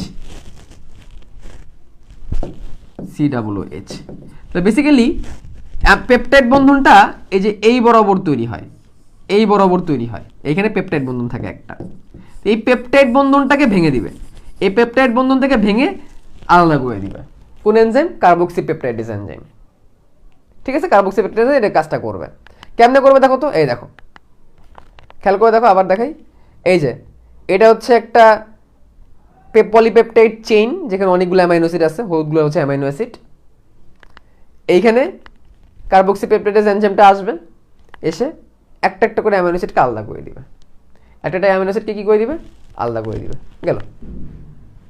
তো ডাইপেপটাইডেজ তিনটা অ্যামাইনো অ্যাসিডকে আলাদা করে, ডাইপেপটাইডেজ দুটো অ্যামাইনো অ্যাসিডকে আলাদা করে, কোলাজিনেজ কোলাজেন থেকে পেপটাইড পরিণত করে। এগুলো সহজ জিনিস, এগুলা মুখস্থ করার আমার মনে হয় না প্রয়োজন আছে। এগুলো থেকে পরীক্ষা প্রশ্ন খুব বেশি এটা আসেও না। ঠিক আছে, এখান থেকে পরীক্ষা খুব বেশি এটা প্রশ্ন আসেও না। ঠিক আছে, এই যাবৎকালে আমি আসতে দেখি নেই। তবে ট্রিপসিন এনজাইম নিয়ে অনেক প্রশ্ন আসে, ট্রিপসিনটা ভালো করে পড়ে নিও। ট্রিপসিন নিয়ে অনেক ভালো প্রশ্ন আসে, এবং পেপসিন টিপসিনের পার্থক্যটা এটার জন্য পড়ে নিও। ঠিক আছে, পোলাপান সব কই গায়েব হয়ে যেতেছে। এমনিতে আজকে অসময়ে শুরু করার কারণে স্টুডেন্ট কম, তার মধ্যে যেগুলো যেগুলো আসলো এগুলো আবার চলে গেলো। আমি কাদের নিয়ে স্বপ্ন দেখি আল্লাহ জানে।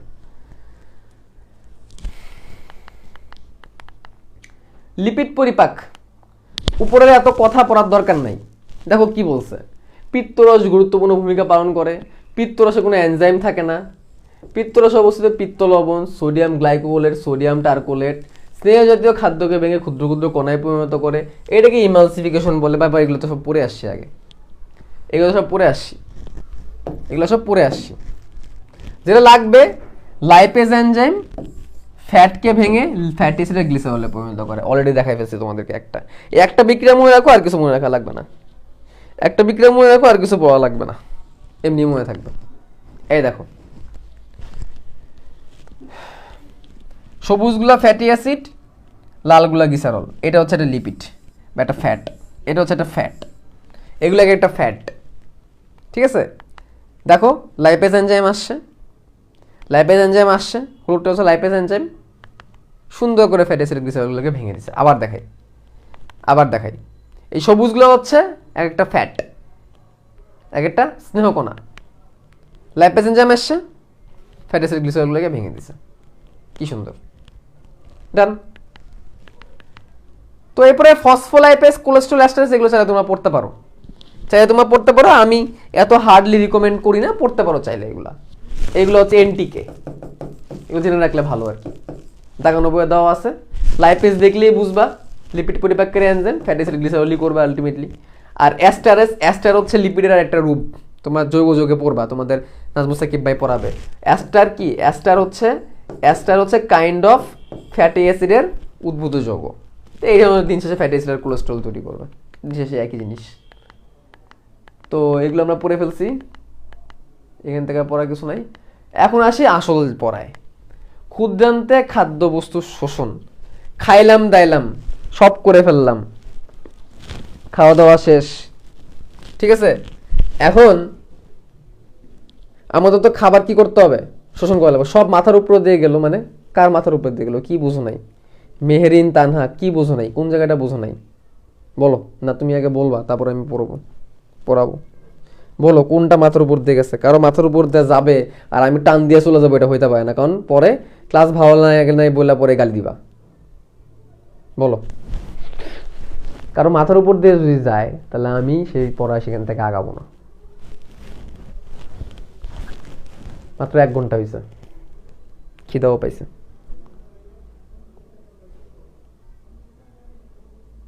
বলো মোহাম্মদ শিহাব, বলো মাথার উপর দিয়ে গেলে এভাবে না বইলা গঠনমূলক কথা বলো, যে কোন জিনিসটা বুঝো নাই। তুমি মাথার উপর দিয়ে গেলে বললে তো আমার লাভ নাই। ঠিক আছে, বলো।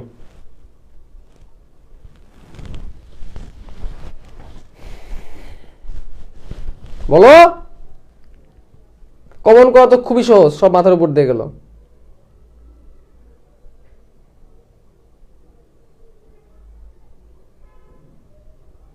এত আস্তে ধীরে পড়াইতেছি, বলো কোনটা বোঝো নাই? কারো বাদ থাকবে এখান থেকে টান দিয়ে চলে যাবো, এই মানুষ আমি না।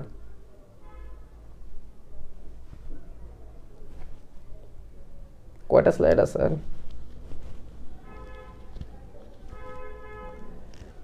130টা স্লাইড, 102-এ আছি, তার মানে অর্ধেকের বেশি শেষ।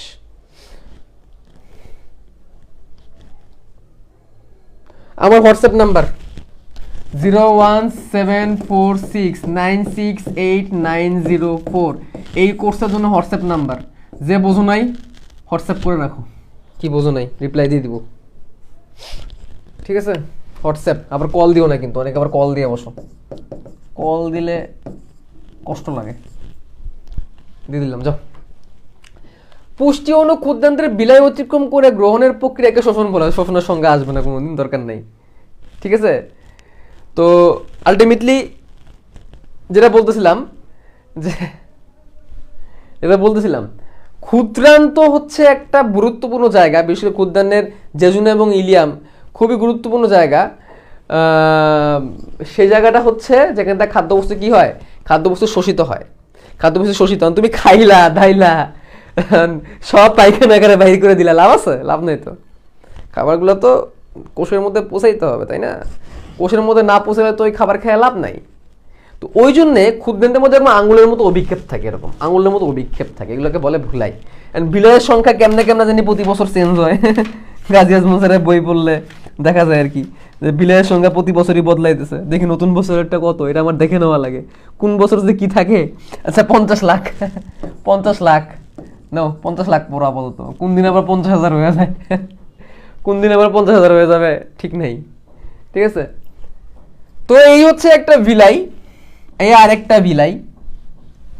ভিলাইয়ের মধ্যে দেখো এই যে গবলেট কোষ, গবলেট কোষ থেকে হচ্ছে মিউকাস ক্ষরণ হয়, ঠিক আছে? গবলেট কোষ থেকে কি হয়, মিউকাস ক্ষরণ হয়। এবং এই অ্যাপিথেলিয়াল কোষ, অ্যাপিথেলিয়াল কোষ মানে হচ্ছে আবরণী কলা। উদ্ভিদের ক্ষেত্রে যেরকম ছিল, অ্যাপিথেলিয়াল কোষ মানে হচ্ছে আবরণী কোষ, অ্যাপিথেলিয়াল কোষ, আবরণী কোষ। তারপর দেখো ল্যাকটিয়াল কি, লসিকা নালী। মনে করে দেখো, লসিকাতে যখন ফ্যাট বেশি বেড়ে যায় তখন দেখতে দুধের মতো সাদা হয়ে যায়, তো এটাকে আমরা ল্যাকটিয়াল বলি, দুধের মতো সাদা।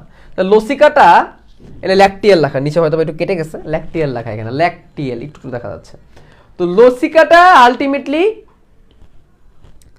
ফ্যাট পরিবহনের ক্ষেত্রে হেল্প করে। ভেনিউল মানে হচ্ছে ভেইন, এখানে নীলটা হচ্ছে ভেইন বা শিরা, আর লালটা হচ্ছে আর্টেরিওল বা ধমনী। তাহলে সবুজটা হচ্ছে, সহজ ভাষায় বলি যারা নিচে দেখতে একটু প্রবলেম হইতেছে, এটা হচ্ছে লসিকা নালী, এটা হচ্ছে শিরা, এটা হচ্ছে ধমনী, আর এই হচ্ছে কৌশিক জালিকা, যেখানে শিরা ধমনী মিলিত হয়। খিদা যা লাগছে রে ভাই। তো এই হচ্ছে কথা, এই জিনিসটা একটু মনে রাখো। তাহলে আমরা বলতে পারি যে একটা লসিকা নালীর মধ্যে, সরি, একটা ভিলাইয়ের মধ্যে অনেক কিছু প্রবেশ করছে। কেন প্রবেশ করছে? তো দেখো এইটা হচ্ছে লুমেন বা ক্ষুদ্রান্তের গহ্বর, এই পুরো ধরো ক্ষুদ্রান্তের গহ্বর। এইখানে ধরো একটা গ্লুকোজ আছে, এই গ্লুকোজটা ক্ষুদ্রান্ত দ্বারা শোষিত হয়ে রক্তের মাধ্যমে, শিরার মাধ্যমে পরে সারা দেহে যাবে, বুঝছো? তো দেখো শোষণ কিভাবে হয়, কি কি রূপে হয় এগুলো এখানে দেখাচ্ছে, কি কি রূপে শোষণ হয় এগুলো এখানে দেখাচ্ছে, রূপগুলো কি কি খেয়াল করে দেখো। সেই গ্লুকোজ, ফ্রুক্টোজ, গ্যালাক্টোজ, ঠিক আছে? এগুলো হচ্ছে সরল শর্করা, মনোস্যাকারাইড, ঠিক আছে? এগুলো হচ্ছে মনোস্যাকারাইড।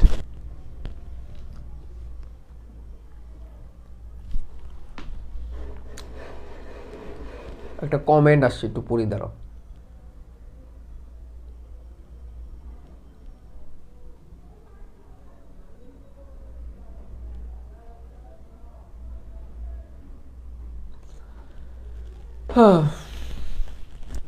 এই গ্রুপে এগুলো শোষণ হয়, এগুলো দরকার নেই। কোথায় শোষণ হবে? জেজুনাম, এটা একটু মনে রাখো। এই যে duodenum, jejunum, Ilium, duodenum, jejunum, Ilium, এইসব জায়গায়, যদিও এখানে ডিউডেনাম পার করে জেজুনামটা গিয়ে দেখাইছে, কোনো সমস্যা নাই, এইসব জায়গায় খাবারটা শোষণ হবে, ঠিক আছে? শোষণ প্রক্রিয়া, আন্তরিক গহ্বরের লুমেন, এই যে লুমেন মানে কি ক্ষুদ্রান্তের পাইপটা, যেটা এটা ক্ষুদ্রান্তের পাইপ আর তার মধ্যে আঙ্গুলের মতো বিক্ষেপ, এই যে ভিলাই আঙ্গুলের মতো বিক্ষেপ, ঠিক আছে। লুমেন মানে কি ক্ষুদ্রান্তের গহ্বর, যেখানে এখন খাবারগুলো পরিপাক হয়ে আছে। লুমেন মানে গহ্বর, তার মধ্যে আন্তরিক কোষ আছে, ওখানে আছে ভিলাই, এবং তারপর আছে রক্তবাহিকা, শিরা বা ধমনী। দেখো সিরিয়ালটা দেখো, এটা পাইপ, পাইপের মধ্যে আঙুলের মতো অভিক্ষেপ, ওলা কোষ, মাইক্রোভিলাই, আর তার সাথে হচ্ছে রক্তনালী, ঠিক আছে। ব্যাপারটা হচ্ছে এরকম। দেখো এগুলো পরীক্ষার জন্য লাগবে না, বাট জানতে হবে, ঠিক আছে। তো শর্করা শোষণ কেমনে হয়, শর্করা কেমনে শোষণ হয় আমি তোমাদের সহজ একটু বলি, সহজ উপায়। শর্করা কিভাবে শোষিত হয়?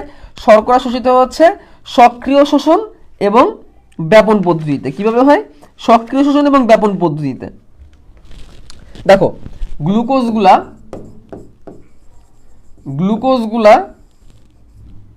সক্রিয় শোষণ পদ্ধতিতে শক্তি খরচ করে, যেই শোষণে শক্তি খরচ হয় যেটা সক্রিয় শোষণ বলে, ক্ষুদ্রান্তের ভিলায়ে প্রবেশ করে। তারপরে সেটা কোথায় যায়? হেপাটিক পোর্টাল শিরা। মনে আছে? এই হেপাটিক পোর্টাল শিরার কথা মনে আছে? হেপাটিক পোর্টাল ভেইন একটু মনে করে দেখো, কারো মনে পড়ে কিনা। হেপাটিক পোর্টাল শিরাতে যায়। হেপাটিক পোর্টাল শিরা থেকে কোথায় যায়? হেপাটিক মানে লিভারে যায়। লিভার থেকে কোথায় যায়? হার্টে যায়। হার্ট পরে কি করে? প্রত্যেকটা কোষে পাঠায়, সারা দেহে পাঠায়। তারপরে সেখান থেকে কি হয়? সেখান থেকে এটিপি বা এনার্জি তৈরি হয়। দেখো মনে পড়ে কিনা।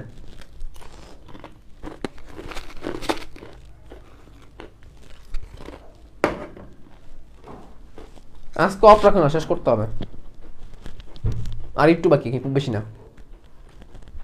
না, একটু বাকি, ঠিক আছে। এবার প্রোটিন শোষণ, ক্ষুদ্রান্তের আবরণী কোষে এটা হয় প্রোটিন শোষণ। তো প্রোটিন শোষণটা আমি তোমাদের দেখাই দিই। প্রোটিনটা কি আকারে থাকে? অ্যামিনো অ্যাসিড আকারে থাকে। কি আকারে থাকে? অ্যামিনো অ্যাসিড আকারে থাকে। এটাও কি হবে? এটাও সক্রিয় শোষণ। সক্রিয় শোষণ সেই শোষণ পদ্ধতি যেখানে কি লাগে? শক্তি লাগে। সক্রিয় শোষণ পদ্ধতিতে কোথায় যাবে? ভিলায়ে যাবে। ভিলাই থেকে কোথায় যাবে? হেপাটিক পোর্টাল ভেনে যাবে, হেপাটিক পোর্টাল শিরাতে যাবে। হেপাটিক পোর্টাল ভেন থেকে কোথায় যাবে? হেপাটিক মানে লিভারে যাবে। লিভার থেকে কোথায় যাবে? হাড়ে যাবে। হাড় থেকে কোথায় যাবে? সারা দেহের কোষে যাবে। কোষে যেয়ে সে কী করবে? কোষে যায় সে প্রোটিন তৈরি করবে। কি তৈরি করবে? প্রোটিন তৈরি করবে, কারণ অ্যামিনো অ্যাসিডের কাজ হচ্ছে প্রোটিন তৈরি করা। এবং দিন শেষে ইউরিয়া আকারে ভেঙে যাবে। ঠিক আছে, এই হচ্ছে প্রোটিন শোষণ। শোষণের জন্য মোটামুটি এইটুকু পড়লেই চলে, বাকিটুকু পরিণতি না পড়লেও চলে।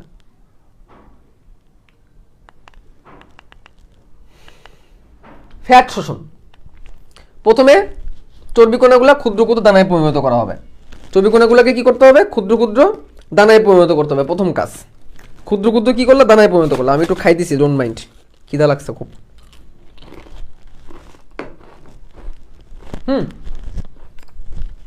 ক্ষুদ্র ক্ষুদ্র দানায় পরিণত করলাম। ক্ষুদ্র ক্ষুদ্র দানায় পরিণত করার পরে কি হয় দেখো, পিত্ত লবণ চর্বিকণা দ্রবীভূত হয়, পিষ্টন কমে যায়, চর্বিকণার মধ্যবর্তী ভঙ্গন ভেঙে যায়। এত কিছু দরকার নেই, ক্ষুদ্র ক্ষুদ্র কণায় পরিণত। তুমি চাইলে এইখান থেকে জাম্প করে এখানে যেতে পারো, মাঝখানে এসব ভোগীযোগী কথা দরকার নেই, এগুলো ফিজিক্সের কথা। মানে কি, পিত্ত লবণের উপর, পিত্ত লবণ চর্বির উপর কাজ করে চর্বিগুলোকে ভেঙে ক্ষুদ্র ক্ষুদ্র দানায় পরিণত করে। এরপরে কি হয় দেখো, ফ্যাটি অ্যাসিড, গ্লিসারল, এগুলো সংকেত জানার দরকার নাই, হচ্ছে কোলেস্টেরল, এগুলো সংকেত জানার দরকার না, জেনে রাখো খালি। চর্বির জন্য তিনটে রূপ থাকে, ফ্যাটি অ্যাসিড, গ্লিসারল, আর যত ঝামেলা করে হচ্ছে এই কোলেস্টেরল। যত ঝামেলা করে, ঠিক আছে, যত ঝামেলা করে হচ্ছে এই কোলেস্টেরল। শোষণের অবস্থান, ক্ষুদ্রান্তের উপরের অর্ধাংশ, এই দেখো এখানে শোষণ হয়, এগুলো দরকার নেই। শোষণ প্রক্রিয়া, ভাই এখন যে জিনিসটা পড়াই দিছি, চর্বি শোষণ রিটিনার জন্য মারাত্মক লেভেলের ইম্পর্টেন্ট, বলতে গেলে অন্যতম কঠিন একটা জায়গা, রিটিনার জন্য মারাত্মক লেভেলের ইম্পর্টেন্ট এটা, ঠিক আছে। রিটিনার জন্য মারাত্মক লেভেলের ইম্পর্টেন্ট হচ্ছে এই জায়গাটা। সব ভেঙে গেছে।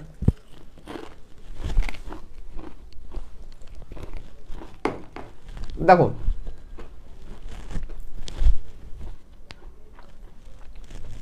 চর্বি শোষণটা একটু ডিফিকাল্ট, চর্বি শোষণ প্রক্রিয়াটা একটু ডিফিকাল্ট, ঠিক আছে। পিত্ত লবণ মিসেলি যৌগ তৈরি করে। মিসেলি কি দেখো, চর্বি, ক্ষুদ্র ক্ষুদ্র কণা, ভালো করে দেখো, আরো ক্ষুদ্র কণা, মিসেলি। মিসেলিটা কি, ওই ক্ষুদ্র ক্ষুদ্র কণার সাথে কি হয়, ক্ষুদ্র ক্ষুদ্র কণার সাথে আরো কিছু রাসায়নিক পদার্থ যুক্ত হয়ে যায়। ক্ষুদ্র ক্ষুদ্র কণার সাথে কি থাকে, ক্ষুদ্র ক্ষুদ্র কণার সাথে আরো কিছু রাসায়নিক পদার্থ, যেমন হচ্ছে ধরো পিত্ত লবণ টবণ মিলে মিসেলি তৈরি করে। কি তৈরি করে, মিসেলি। তারপরে কি হয় দেখো, মিসেলিতে ফ্যাটি অ্যাসিড, গ্লিসারল, কোলেস্টেরল দ্রবীভূত হয়। ওই যে একটু আগে ফ্যাটি অ্যাসিড গ্লিসারল দেখলাম, এগুলো আবার এটার সাথে মিলে যাবে এবং সেটা কি হবে, ক্ষুদ্রান্ত্রের ভিতরে প্রবেশ করবে, পিত্তরসটা বাইরেই থেকে যাবে। এই দেখো এখানে ভালো করে খেয়াল করে দেখো, চর্বি থেকে মিসেলি তৈরি হইলো, চর্বির কণাগুলোর সাথে ক্ষুদ্র ক্ষুদ্র কণা। এই মিসেলিগুলা এবার কোষে ঢুকে যাবে, মিসেলি আর মাইসেলি একই, ঠিক আছে। কোষে ঢুকে যাবে, পিত্ত লবণ বাইরে থেকে যাবে। এবার দেখো কি হবে, এবার এটার চারিদিকে একটা প্রোটিনের আবরণ তৈরি হবে। এটার চারিদিকে একটা কি আবরণ তৈরি হবে, প্রোটিনের একটা আবরণ তৈরি হবে। মিসেলিগুলো ভিতরে ঢুকার পরে একটা প্রোটিনের একটা আবরণ পড়বে এটার উপরে, ঠিক আছে। এই দেখো লাল, দেখো খেয়াল করে, একটু আগে দেখো কেমন ছিল, হলুদ।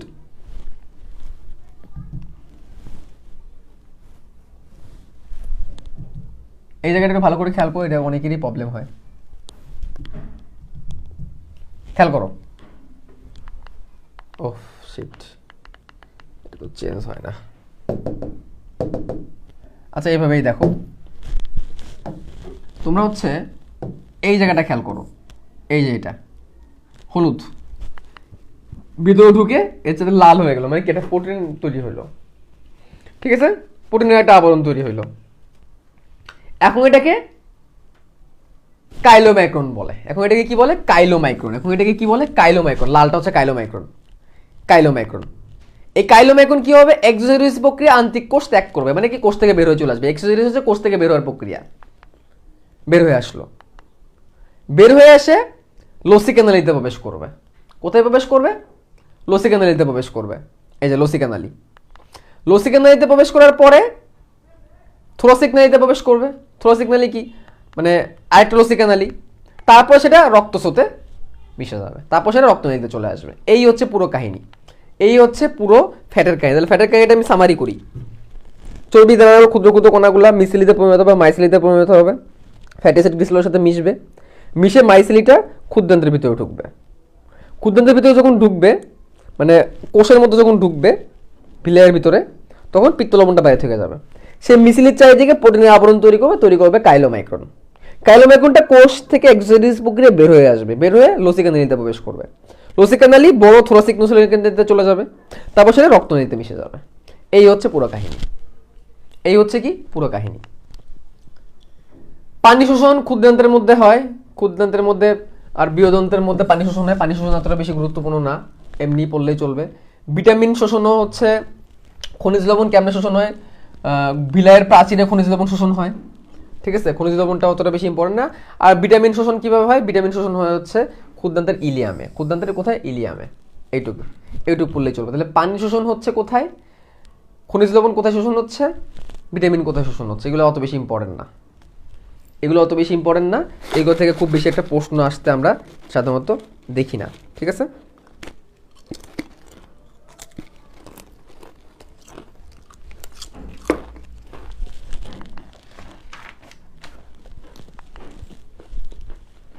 এইবার যে জিনিসটা আমরা পড়াবো, এখান থেকে অত বেশি প্রশ্ন কখনো আসে নাই, ঠিক আছে। ওই যে স্নায়ুর কথা বলছিলাম, অ্যান্টেরিক স্নায়ু, পরিপাকতন্ত্রের নিজস্ব যে স্নায়ুতন্ত্র থাকে যা নিঃসরণ বা সংকোচনের ভূমিকা রাখে তাকে অ্যান্টেরিক স্নায়ু বলে। মানে কি, আমাদের পরিপাকতন্ত্রে বিশেষ স্নায়ু আছে যারা ব্রেনের মতো কাজ করে। মানে কি, নিজেই কাজ করতে পারে। মানে বলতে পারি আমাদের পরিপাকতন্ত্রে এক ধরনের স্নায়ুতন্ত্র আছে, আমাদের পরিপাকতন্ত্রের মধ্যে এক ধরনের কি আছে, স্নায়ুতন্ত্র আছে, নিজে কাজ করে। এটাকে অ্যান্টেরিক স্নায়ু বলে। আর প্লেক্সাস কি, যখন অনেকগুলো স্নায়ু মিলে একটা নেটওয়ার্ক তৈরি করে, এটাকে প্লেক্সাস বলে। এই দেখো, এগুলো হচ্ছে কোষ, অনেকগুলো স্নায়ু মিলে একটা নেটওয়ার্ক তৈরি করছে, এটাকে প্লেক্সাস বলছে। আমাদের পুরো পাকস্থলী ক্ষুদ্রান্তের চারিদিকে এরকম অনেক স্নায়ু এরকম জালের মতো বিছায় আছে, নিজের মতো করে কাজ করে। এগুলো জাস্ট জেনে রাখো, এগুলো থেকে প্রশ্ন আজকাল পর্যন্ত কখনো প্রশ্ন আসে না, এবার জেনে রাখো, আসতেও তো পারে। এইগুলো থেকে কখনো প্রশ্ন আসে না, এবার জেনে রাখো, টেনে টেনে যাবো আমি। তো দুই রকমের স্নায়ু আছে, একটা হচ্ছে বহির্নির্মিত, আরেকটা হচ্ছে অন্তর্নিহিত। যে স্নায়ুজালক পরিপাকতন্ত্রের বাইরে অবস্থান করে তাকে বলা হয় বহির্নির্মিত স্নায়ুজালক। তার মানে কি, ওই যে নেটওয়ার্কের কথা বললাম, প্লেক্সাস, পুরো পরিপাকতন্ত্রের যে আবরণের বাইরে যে স্নায়ুগুলো থাকবে এগুলাকে বলা হয় এক্সট্রিনসিক প্লেক্সাস। আর যেসব স্নায়ু পরিপাকতন্ত্রের ভেতরে ঢুকে যাবে, ক্ষুদ্রান্ত বৃহদন্ত্রের ভেতরে ঢুকে যাবে, এটাকে বলবে ইন্ট্রিনসিক প্লেক্সাস। আর প্লেক্সাস মানে কি, অনেকগুলো স্নায়ু। প্লেক্সাস মানে কি, অনেকগুলো স্নায়ু। আচ্ছা, এই প্লেক্সাসের মধ্যে দেখো একটা আছে মায়েন্টেরিক প্লেক্সাস, একটা হচ্ছে সাবমিউকোসাল প্লেক্সাস। মায়েন্টেরিক প্লেক্সাস কি, সংকোচনে ভূমিকা রাখে, আর সাবমিউকোসাল প্লেক্সাস হচ্ছে নিঃসরণকে নিয়ন্ত্রণ করে। তাহলে এটা একটু মনে রাখো, মায়েন্টেরিক প্লেক্সাস বা মায়েন্টেরিক স্নায়ুজালক সংকোচন করে, আর সাবমিউকোসালটা নিঃসরণ করে। তার মানে কি, তোমার ক্ষুদ্রান্তে চাপ দেওয়া লাগবে, পিত্তথলিতে চাপ দেওয়া লাগবে, তখন কাজ করবে মায়েন্টেরিক। পিত্তরস নিঃসরণ করা লাগবে, অবশ্য নিঃসরণ করা লাগবে, তখন হচ্ছে সাবমিউকোসাল। তার মানে কি, পুরো পিত্তথলিকে চারদিকে পেঁচায় রাখছে কিছু স্নায়ু, এগুলা খুব মানে পরিপাকতন্ত্রের নিজস্ব কিছু স্নায়ু পেঁচায় রাখছে, এটাকে আমরা প্লেক্সাস বলতেছি। যখন পিত্তরস ক্ষরণ করা লাগবে তখন সাবমিউকোসাল স্নায়ুজালক উদ্দীপনা হবে, ক্ষরণ করবে। আর যখন পিত্তরস ক্ষরণ করার জন্য চাপ দেওয়া লাগবে বা বের করার জন্য চাপ দেওয়া লাগবে তখন কাজ করবে মায়েন্টেরিক। ঠিক আছে, এইটুকু জেনে রাখো, এগুলো থেকে প্রশ্ন আসে না, এবার জেনে রাখো। এবার লালাক্ষরণ, এবার খুব তাড়াতাড়ি হয়ে যাবে, এখন আর তেমন ইম্পর্টেন্ট কিছু নাই। লালাক্ষরণ দুই ধরনের প্রতিবর্তী ক্রিয়া, একটা হচ্ছে অনপেক্ষ প্রতিবর্তী ক্রিয়া। এটা কি, মুখে খাবার প্রবেশ করবে, স্বাদকরি উদ্দীপিত হবে, ব্রেনে পৌঁছাবে, ব্রেন লালাক্ষরণ করবে, এত কাহিনী। এটাকে বলো অনপেক্ষ প্রতিবর্তী ক্রিয়া, অটোমেটিক হবে, এটা আমরা জানি। আর যেটা মজা, সেটা হচ্ছে সাপেক্ষ প্রতিবর্তী ক্রিয়া। যেমন এখন যে আমি খাচ্ছি দেখে অনেকেরই লালাক্ষরণ শুরু হয়ে গেছে, নজর দিও না। তেঁতুলের আচার, ফুচকা, এগুলো কথা শুনলে অনেকেরই মুখে লালাক্ষরণ হওয়া শুরু করে দেয়। ঠিক আছে, বুঝছো? তো এই হচ্ছে কথাবার্তা। তো গ্যাস্ট্রিক জুস ক্ষরণ 3 ধাপে হয়, স্নায়বিক পর্যায়ে, গ্যাস্ট্রিক পর্যায়ে, আন্তরিক পর্যায়ে। এইগুলা খুব বেশি এটা ইম্পর্টেন্ট না, ঠিক আছে? এগুলো থেকে সাধারণত তেমন কোনো প্রশ্ন আসে না, বুঝছো? এগুলো থেকে প্রশ্ন খুব বেশি এটা আসে না। তো গ্যাস্ট্রিক জুস কেমনে ক্ষরণ হয় দেখো, মুখে যখন খাবার থাকে মস্তিষ্ক থেকে ভেগাস স্নায়ুর মাধ্যমে পাকস্থলীতে পৌঁছায়। যে ভেগাসের নাম কিন্তু আমি আগেই বলছি, কেউ কেউ লাস ভেগাস বলছিলাম। মুখে খাবার ঢোকার সাথে সাথে ব্রেনে সিগন্যাল চলে যায়, ঠিক আছে? তখন গ্যাস্ট্রিক জুস ক্ষরণ করা শুরু করে। এই যে ভেগাস স্নায়ু গ্যাস্ট্রিক জুস ক্ষরণ করা শুরু করে, এটাকে স্নায়বিক পর্যায়ে বলে। গেল, কতক্ষণ স্থায়ী হয় এটা পড়বা। গ্যাস্ট্রিক পর্যায়ে কি, খাদ্য পাকস্থলীতে গেল, সাবমিউকোসাল স্নায়ু যে উদ্দীপিত হলো, সাবমিউকোসাল কি করে ক্ষরণ করে, মনে রাখো একটু, সাবমিউকোসাল ক্ষরণ করে, সাবমিউকোসাল, এবং গ্যাস্ট্রিক ক্ষরণ করে, ঠিক আছে? আন্তরিক পর্যায়ে কি, খাদ্য পাকস্থলী থেকে যখন ক্ষুদ্রান্তে যায় তখন ক্ষুদ্রান্তে একটা উদ্দীপনা যায়, যেটা একটু আগে বললাম, আগে পড়াইছিলাম, এবং আবার গ্যাস্ট্রিক জুস ক্ষরণে বাধা দেয়, কারণ পাকস্থলীতে এখন খাবার নাই, তাহলে গ্যাস্ট্রিক জুসের আমার দরকার নেই। এই তাইলে গ্যাস্ট্রিক জুস ক্ষরণটাকে আমরা 3টা স্টেপে ভাগ করতেছি। স্নায়বিক পর্যায়ে, মুখে যখন খাবার যাবে তখনই আমাদের পেট প্রিপেয়ার হবে। গ্যাস্ট্রিক পর্যায়ে, খাবার পেটে যাওয়ার সাথে সাথে ক্ষরণ করা শুরু করবে। আন্তরিক পর্যায়ে, খাবার পেট থেকে ক্ষুদ্রান্তে চলে গেছে, এখন আর পেটের দরকার নেই, গ্যাস্ট্রিক জুস ক্ষরণ করা বন্ধ করে দেবে। সামারি, এটা হচ্ছে সামারি, সহজ কথায় এটা হচ্ছে কি, সামারি। ওকে, সামারি। তাহলে এখান থেকে যে জিনিসগুলো দাগাই দিছি, পারলে শুধু এইটুকুই পড়ে, আর কিছু লাগবে না।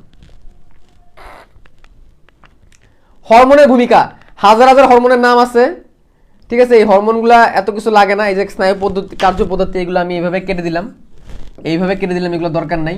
সিক্রিন আমরা অলরেডি পড়ছি, গ্যাস্ট্রিন আমরা অলরেডি পড়ছি। গ্যাস্ট্রিন কি করে গ্যাস্ট্রিক জুস ক্ষরণ উদ্দীপনা দেয়, এটা আমরা অলরেডি গ্যাস্ট্রিক গ্রন্থি পড়ার সময় পড়ে ফেলছি।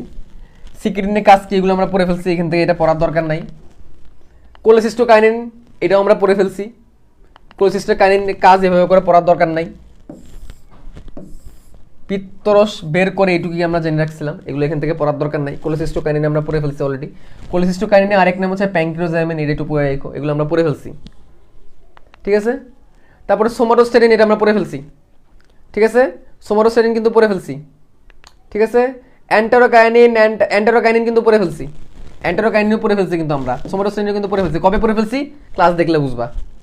অ্যান্টারোগ্যাস্ট্রিন পড়তে পারো, চায় পড়তে পারো। অ্যান্টারোকাইনিন এগুলো আমরা পড়ে ফেলছি।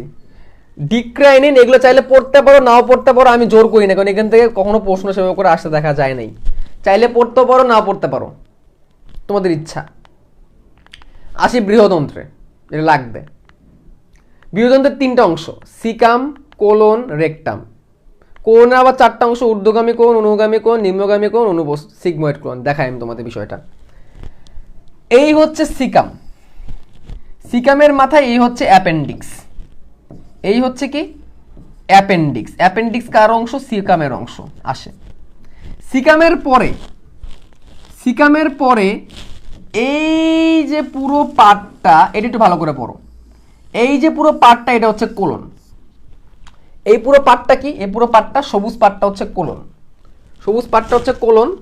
এবং সবশেষে এই যে কার্ডটা, এই পার্টটা হচ্ছে মলাশয়। লালটা হচ্ছে সিকাম, সবুজটা হচ্ছে কোলন, নীলটা হচ্ছে রেকটাম বা মলাশয়। Caecum colon rectum, caecum colon rectum. Okay, কোলনের ব্যাপারে দেখো, কোলনটা না একটু লাফালাফি করে অনেক। কোলনটা একবার উপরে উঠছে, অ্যাসেন্ডিং কোলন বা ঊর্ধ্বগামী কোলন। কোলনটা একটা আড়াআড়ি গেছে, ট্রান্সভার্স কোলন বা অনুপ্রস্থ কোলন। কোলনটা একবার নিচে নামছে, ডিসেন্ডিং কোলন বা নিম্নগামী কোলন। কোলনটা একবার মোটা হয়ে গেছে, সিগময়েড কোলন, যেখানে সাময়িক সময়ের জন্য মল জমা থাকে। সিগময়েড কোলনে সাময়িক সময়ের জন্য মল জমা থাকে, জেনে রাখবা। সাময়িক মল জমা। তাহলে ঊর্ধ্বগামী কোলন উপর দিকে উঠছে, অনুপ্রস্থ কোলন আড়াআড়ি গেছে বা অনুগামী, নিম্নগামী কোলন নিচে গেছে, সিগময়েড কোলন মল জমা রাখছে। এই হচ্ছে কোলন। এটা তো মনে রাখো, এটা একটু মনে রাখো, ঠিক আছে। কোলনের ব্যাপারটা কিন্তু অনেক ইম্পর্টেন্ট। বৃহদন্ত্রের কাজ শেষ পর্যায়ে চলে আসছি।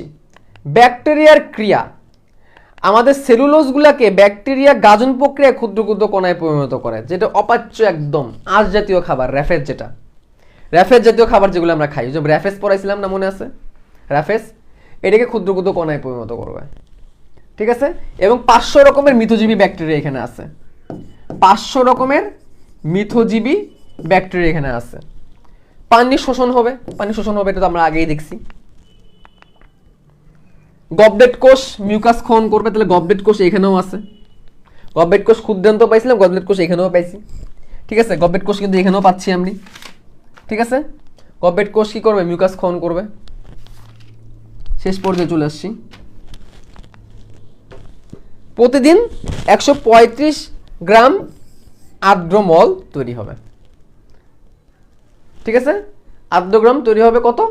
135 গ্রাম, এটা একটু মনে রাখবা, ঠিক আছে। এছাড়া আরো অনেক কিছু আছে, যেমন তরল মণ্ড তৈরি হবে 350 গ্রাম, সেখান থেকে 135 গ্রাম আর্দ্র মল তৈরি হবে। তারপরে ধরো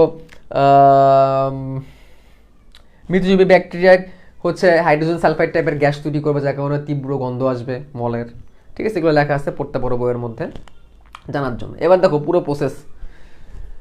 মল রেকটামে প্রবেশ, মলাশয়ে প্রবেশ, রেকটাম প্রসারণ, ম্যান্টোরিক স্নায়ুজালে উদ্দীপিত। ম্যান্টোরিক কি করে? সংকোচন করে, মনে করে দেখো। ম্যান্টোরিক সাবমিউকোসাল, সাবমিউকোসাল ক্ষরণ করে, ম্যান্টোরিক সংকোচন করে, ঠিক আছে। পেরিস্টালসিস শুরু হয়, মলকে পায়ুতে ঠেলা দেয়, পায়ু স্ফিংটার প্রসারিত হয়, খুলে যায় এবং মল ত্যাগ সম্পন্ন হয়।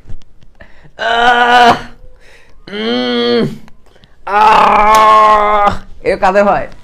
এরা হয় হচ্ছে যাদের কোষ্ঠকাঠিন্য আছে, ওই যে র্যাফেজের কথা বলছিলাম, র্যাফেজ, ঠিক আছে। বেশি বেশি করে শাকসবজি খাবা, ঠিক আছে। বেশি বেশি করে শাকসবজি খাবা, তা নাহলে কিন্তু অবস্থা খারাপ হয়ে যাবে, ঠিক আছে। তা নাহলে কিন্তু ওই যে চাপে যাবে, ঠিক আছে। শেষ, ক্লাস শেষ। তো এটা নিজেরা পড়ে নিও, আমার কিছু হয় নাই, তোমাদের আমার বাথরুমে যাওয়া লাগবে না, তোমাদের পড়ানোর জন্য দেখাইলাম, ঠিক আছে। তো এই হচ্ছে কথাবার্তা। Thank you.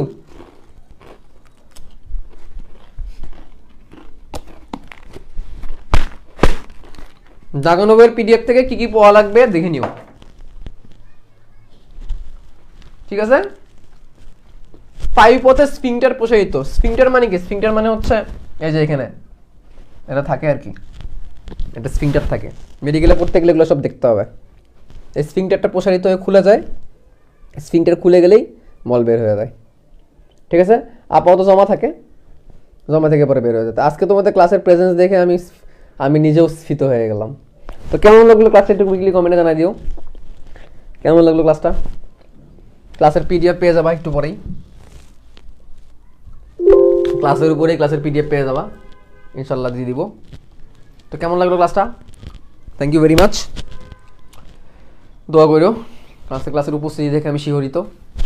এরকম উপস্থিতি থাইকো, শেষ পর্যন্ত যারা থাকবে তারাই জিতবে। এই যে 307 জন এখন আছে। ওকে, আল্লাহ হাফেজ, দেখা হবে আবার।